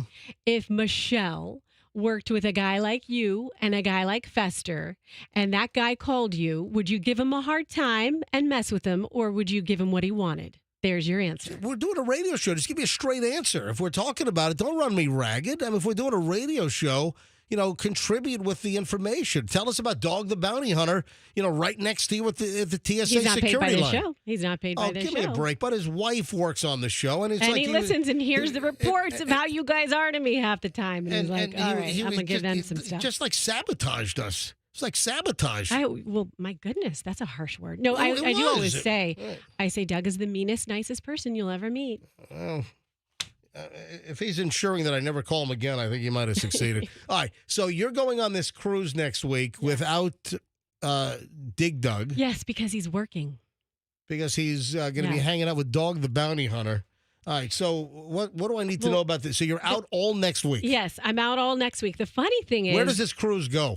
It goes to the Bahamas, which is where Doug is going to be. So we're actually taking the girls. He's going to be a Bahamar for the week. Wait a minute. So are you going to meet him in the Bahamas? Yes. So he's not going on the boat? You're just going to see him over there? Because he has he has work meetings all week. Right, can I ask you a question? Yeah. School just started a month ago, and you're taking your kids out of school for a week to go on a Disney cruise? I'm glad you asked. Yes. My sister is celebrating 5 years cancer-free. All right. So this is a very special trip for our family. But you could have done that maybe in August, right? When the kids wouldn't were have not been 5 years. Would have been 4 years and 8 months. I don't know, just or August. But no, is that an excused absence?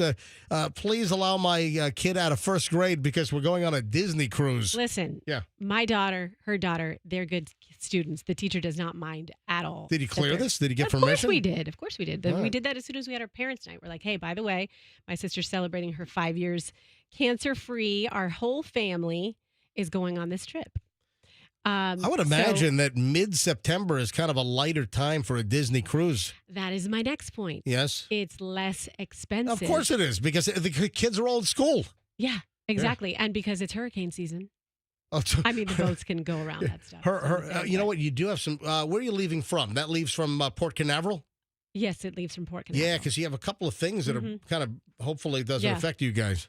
Maybe we need to call Dennis and make sure. I don't think there's anything major that's brewing. You know, you saw obviously in Louisiana. You had what was it? It's what's amazing. It's a Cat 2 headed for Louisiana, right? Well, it already went through. There. It went through yesterday. But it was a Francine. So it's amazing that when they're not near us, we don't care. You know, it's when they're we get the nearby brushes and we get into that crazy hurricane mode.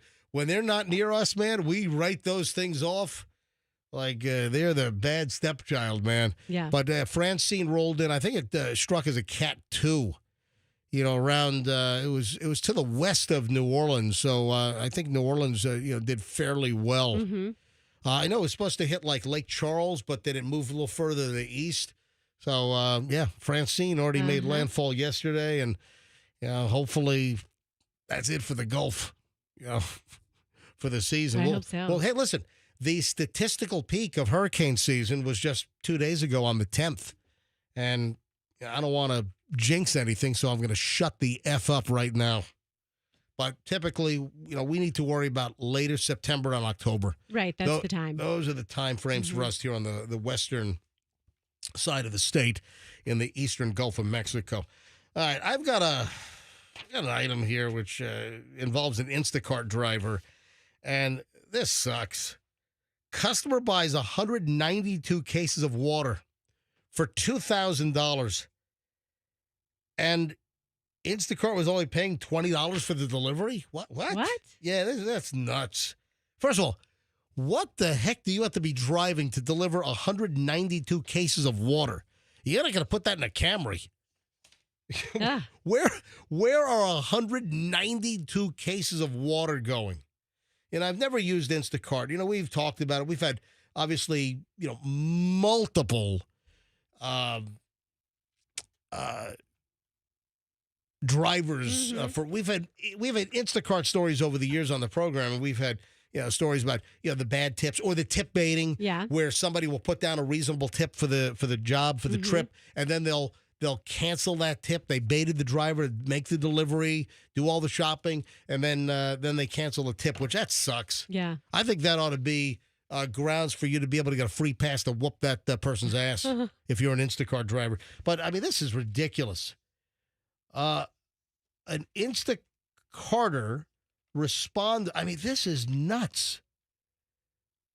192 cases of water to be delivered. The large order would pay the driver only $20. The price for the water looked like it was a $2,000 cost, and $20 for that's ridiculous. I mean, pass? No. I mean, who would accept that?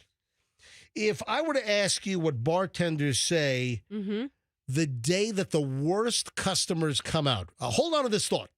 Think about this. Don't look it up. I'm not. Don't cheat, Roxanne. You're going to be hanging out at the bar on the... Do they serve liquor on the Disney ships? Again, funny you should ask. There's a drink on there, and I think it's their Star Wars bar, right, Andrew? Yeah, in their Star Wars bar, which looks amazing. Yeah. And it's like $5,000. What? The drink. Yes. Yeah. What do you mean 5,000? What? It costs $5,000 if you want to have that particular drink. Do they serve liquor on the Disney cruise? They do. They do. They do. Right. You have to buy the packages. You have to pay for it. All right. Do they have a drink called Mama Overboard? No. Mama fell off the top railing. Do they have that drink No. on there? No. Mama's all wobbly? Yeah. Somebody will get thrown off if they buy the $5,000 drink. Wait a second. Why is there a drink that's $5,000 on the Disney cruise? Because it's a thing. Because we're talking about it. It's one of the things that makes it magical. But what is in the drink that makes it $5,000? I have no idea. Do you know, Andrew? What is it? Oh, is it a Louis the 13th or something? Is it a cognac or what? Yeah, maybe it's like a gigantic pour of Louis, is what it is. All right, 9:21 at the MJ Morning Show. Think about this. When we get back, okay, bartenders reveal what day the absolute worst customers come out to the bar or, the restaurant, bar, whatever. And I guess there's a pattern here. That and a whole lot more. Next on the MJ Morning Show here on Q105, I have an awesome...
Q105, 929. We have an exclusive. This just out. The wife of Dave Grohl, the frontman, the lead singer of the Foo Fighters, and of course the story broke on Tuesday with his social media confession on Instagram that he fathered a girl out of wedlock. He's married to this woman for like 20-something years, I think 21 years, and then announced earlier this week that he had a fling with another woman and got her pregnant, and she just delivered a baby girl. We have the first comment. This is the first thing that we've heard from Dave Grohl's wife, Jordan Blum, commenting on the situation. And she was asked what she thought of the woman that knowingly had relations with her husband and got pregnant. You are a pill-popping bitch. Here we go. So I'd love to use that audio. It's a good comeback. Yeah, wherever we could use it. You are a pill-popping bitch. That's from season 32, episode 5 of Cops, I think. Isn't that a great soundbite? It really is. I love it. All right, so bartenders are revealing the worst day of the week when the worst customers come out and give them a hard time. What do you think it is? What day of the week? The worst customers. 7 possibilities. Yeah, okay, so it's just one day of the week. It's not a particular time. It's not like breakfast, obviously. Okay, I'm going to say happy hour Monday. Happy hour Monday? Yeah. Because, really grumbly people would go there on a Monday. They can't get back. They're already one day back at work. They're like, this sucks. You're already having trouble? Yeah. You're already let's go burning. get a drink. So the worst customers come out. Weekend's over. You're back just one day, and you already got to get loaded. Yeah. No. Bartenders say. Okay, can I guess again? Sure. You Let's got go through all 6 more guesses. 6 more guesses. Is it Sunday? Because they've been drinking Friday, Yeah, it is. Saturday. Oh, it is? Yeah, okay. Sunday. Okay, cool. Second guess. Yeah, bartenders, they say that on Sunday, it brings out the worst customers. And, bartenders are saying it's almost like an experimental day out. This is interesting. So one bartender, 29 years in the business, went on Reddit to express the frustrations about Sunday people, the worst customers are on Sunday. Wrote no matter where, New York City, L.A., Key West, Connecticut. Currently outside St. Pete, Florida. So there's a local component here. No matter what type of establishment, fine dining, casual, mom and pop, the people who come out on Sunday night are just unlike the rest of the week. Just me? So that's what the that's the what impetus. the bartender posted that on Instagram, and then all the comments started floating in with others agreeing, bartenders saying, yes, Sundays are the worst. Sunday people are cut from a different cloth. I used to call it the experimental dining day. I unfortunately see the worst of people on Sundays where I live. It's like when all the a-holes come out. Last Sunday, I was yelled at twice in 20 minutes over asinine things. Today was my first Sunday off in over 2 months, and it's been the best mental health day ever that I've had. Sundays are literally the Wild West of restaurant service. Really? I've always called Sunday nights weirdos and a-holes night. Wow. Well, you know what it is? Okay, so if he's referencing the bad service, maybe some of the servers are partiers too. And the bad customers on Sunday is simply, they are weekend warriors. They've been going at it since Friday, Saturday, and now they've just blacked out. One of the commenters said, I have a theory that the Sunday crowd are more needy, prone to get hammered, and just generally bleepy, S-bomb, because they are trying to get their last bit of freedom before the 40 hours plus of Monday 9 to 5, which starts the next day.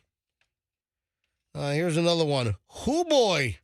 That's H-O-O boy. Hoo boy. Hoo boy. I live in the buckle of the Bible Belt. The churchgoers I used to have to handle at Sunday brunch services were the bleeping worst. Another shared. Another former restaurant manager of 14 years weighed in and said that Sundays are a recipe for bad vibes and weird dining room or bar energy. Really? Hey, anyone listening? Any restaurant owners? Any restaurant managers? Any bartenders? Do you agree? Yes or no? Do you agree that Sunday night is the worst for a bartender? And I would imagine this, does this also transpose to the diners, not just, interact? Anybody want to weigh on this? Is this, do you agree or disagree? If you're in the restaurant business, whatever capacity, do you agree with the whole Sunday scaries here? 800-990-1047. Let's go. Fire up the phones. 800-990-1047. Hey, boo-boo. Kind of sound like Yogi Bear.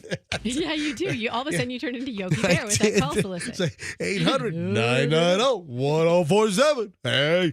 Hey, boo-boo. How about a picnic basket? Hey. All right, so anyone in the restaurant biz, bartenders, this might be a tough grab late in the show like this, but I'd love to hear from you. And then I guess it does go to dinner, because by dinner time, the Sunday scaries are pushing at full volume, reminding every person in your bar or dining room that they must return to work tomorrow morning. Wow. Sundays were always my money day. It was chill. I would send everyone home and rock it myself. The people who came in were always relaxed. Loved Sundays. All right, so that's a disagreeer.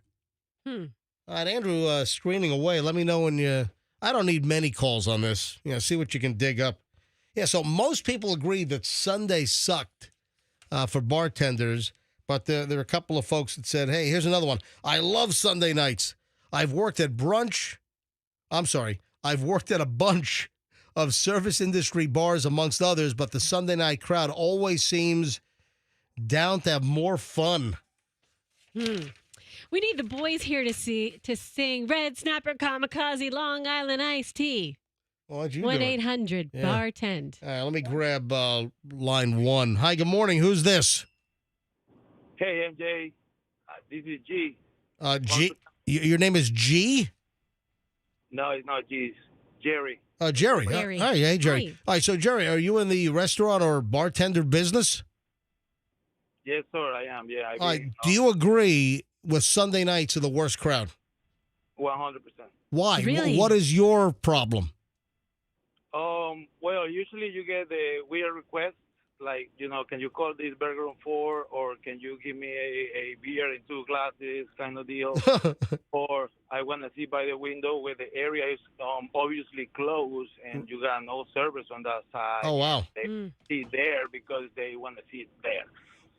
What type of job do you have? Like a restaurant, or where is your job? Restaurant manager. Gotcha. And what type of restaurant? Oh, well, I've been on a few, all over Chili's, Mexican restaurants, Right. All right, but listen, you hands down, you agree Sunday night crowd is the worst. Is the toughest, yes. All right, there we go. Listen, thank you, buddy. Thanks for listening. You got it. Have a great day. You Thank too. for- All right, I'll grab one more. Mike in St. Pete. Mike, you're on the MJ Morning Show. Hi. Hey, MJ, this is Mike. I'm the same guy with the fish that's coming to see you in the next week or two. I'm sorry. Say it again. Your phone is kind of light, kind of bad. Say it again, louder. Well, I'm on speaker. I'm at work. Yeah. You want a speaker? Yeah. Get off the speaker. No, I'm on a headset. Oh, headset. All right. That's a little better. All right. Go ahead. Go ahead. What were you saying about coming to see me? Yes. Oh, I got some tuna for you guys. You got tuna? Yeah. What? Remember I called last week? Oh yeah. Okay. You drop off. What kind of tuna? Number 1 yellowfin tuna. Number 1 yellowfin. All right. Frozen blocks. Saku. What type is it? No, it's straight yellowfin. It'll be fresh. All right. So it should be enough for you guys. Oh wow. But I was calling in. I also worked at Gators Cafe and Saloon. Yeah. On Treasure Island. That's the worst day. All right. So you agree Sunday nights are the worst? Oh my God, the power drinkers come out. Hold on. You said the power drinkers come out? Oh. Yes. Look at that. Power See, drinkers. it's a thing. Yeah. These are weekend warriors. I like that term, the power drinkers. Yeah. Yeah. Yes, they come out in droves. I mean, we had 4 security guards, and they were always taking somebody out of You got there. 4 security guards for Sunday night. Hey, Mike, thanks a lot. Let us know when you're coming by. Appreciate it. Have a fantastic day. All right, listen, 2 calls, and both calls concur with the whole Sunday night deal. Very, very interesting. Hey, I sent Julian, my son, a note. No in-class learning. Julian sent a text to our family group earlier. Do you remember there was a guy up in New York that put posters all over the place and said that he was going to eat that giant bucket of like Sam's Club or Costco cheese balls? Do you remember that? Vaguely. Oh, yeah. Because then we're going to have Fester do the same. Exactly. So there was a guy that put these posters all over New York City, all over Manhattan, and he was holding up. It's a masked guy, and he's holding up that big plastic bucket of the cheese balls that you get at the warehouse clubs. Yeah. And he said, "Come watch me at a certain day and time eat this entire bucket of cheese balls." Wow. And thousands of people showed up. It was like at Union Square or Washington Square Park, and the guy's just standing there, just eating cheese balls. Guess You're what? kidding. Julian, well, that already happened. Yeah. So we know that happened. So Julian just sent a picture of a new poster, and I'm going to hold this up to MJTV so our viewers on MJTV can see this.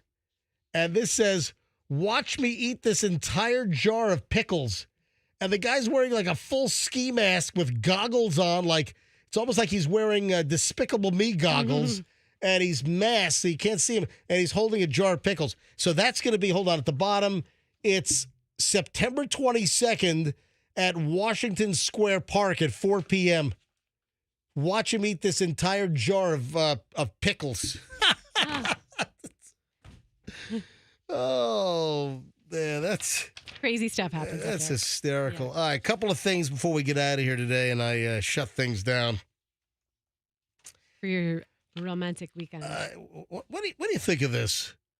A guy that sold Jeff Bezos, the bald Amazon billionaire, a guy that sold Jeff Bezos his $79 million mansion, the billionaire bunker area of Miami. Yeah, that's where Tom and Giselle were building a house. Yeah, well, I think they're still building a home. I don't know who's going to get the home. But does that home become Tom's or Giselle's? Yep. So billionaire bunker, it's this island in Miami, and this guy sells Jeff Bezos his $79 million mansion. Now he's suing the realtor who handled the transaction because they concealed the fact that the buyer of the 2.8-acre estate was Jeff Bezos, the Amazon founder, and he says that it potentially cost him as much as $6 million, that he had lowered the price, but would not have lowered the price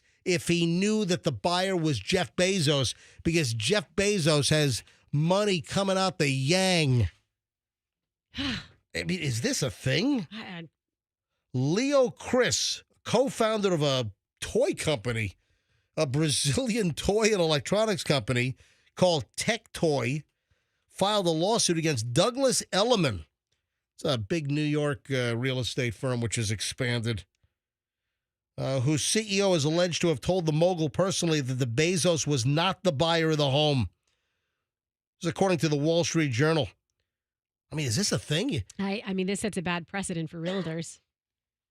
Wow. So hiding that Jeff Bezos was the buyer, and this guy is saying that he could have made millions more, but he lowered the price, and they secretly hid it from him that one of the richest guys on the planet, like number 2, I think. Well, so because he's that rich, he has to pay a premium? Well, listen, this is a very interesting debate. It really is. Once it goes to court, I'll be interested to see what happens. So here's the deal. Been filed. The Brazilian bought the property for $28 million in 2014. And then May of last year, he put the mansion up for sale with a listing price of $85 million. A month later, Bezos, who has a net worth of about $202 billion, bought the property located just next door, a 3-bedroom, 3-bath home for $68 million. Oh, my God. It's location. A short time later, Chris received a $79 million offer for his estate, according to the Wall Street Journal. The businessman then inquired as to whether Bezos is the one that put the offer forward. According to the lawsuit, which is filed here in Florida, Douglas Elliman CEO Jay Parker personally phoned Chris and assured him that Bezos was not the buyer. It's like Maury Povich. You are not the father. Mm-hmm. You are not the buyer. And that the purchasers would not agree to go above $79 million for the property because he had it listed for $85. So Bezos was not the buyer, according to the CEO of the real estate company, Douglas Elliman.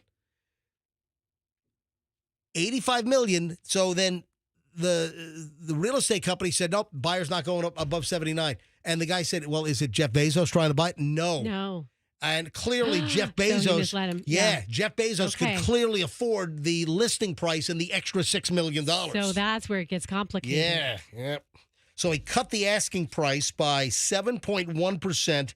After closing, he learned that the purchaser was indeed Jeff Bezos. You know what's interesting? I mean, I'm just thinking outside the box here, but dealing with someone like Jeff Bezos, I wonder if he had some sort of contract with his realtor, like he didn't want his identity revealed, almost like a non-disclosure, confidentiality. Yes, thank you. Yep.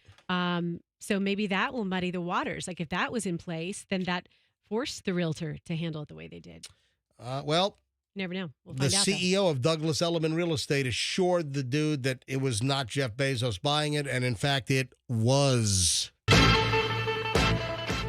All right, 9:46 at the MJ Morning Show. We got to roll. I think it's been a pretty good show today. Mm-hmm. Pretty decent. Yeah. Folks, if you need to get a hold of me, MJ at MJMorningShow.com. That's MJ at MJMorningShow.com. It's my private email, MJ at MJMorningShow.com. If you want to drop me a direct message, my direct messages are always open on my Instagram at Certified MJ Radio. So, follow me. If you don't follow me, Certified MJ Radio on Instagram, and I'm going to be posting some images and some videos, taking Michelle on a mystery trip this weekend for her birthday weekend. So where are we headed? What interesting things will I post? Follow me at Certified MJ Radio on IG and find out. All right, folks, have a fantastic day. Roxanne, you have a great time on your cruise, Thank obviously. you. Yeah, I appreciate all right. it. Yeah, follow me at Roxanne Wilder for Disney Wish Cruise videos. All right, and do me a favor, folks. Let's be careful out there.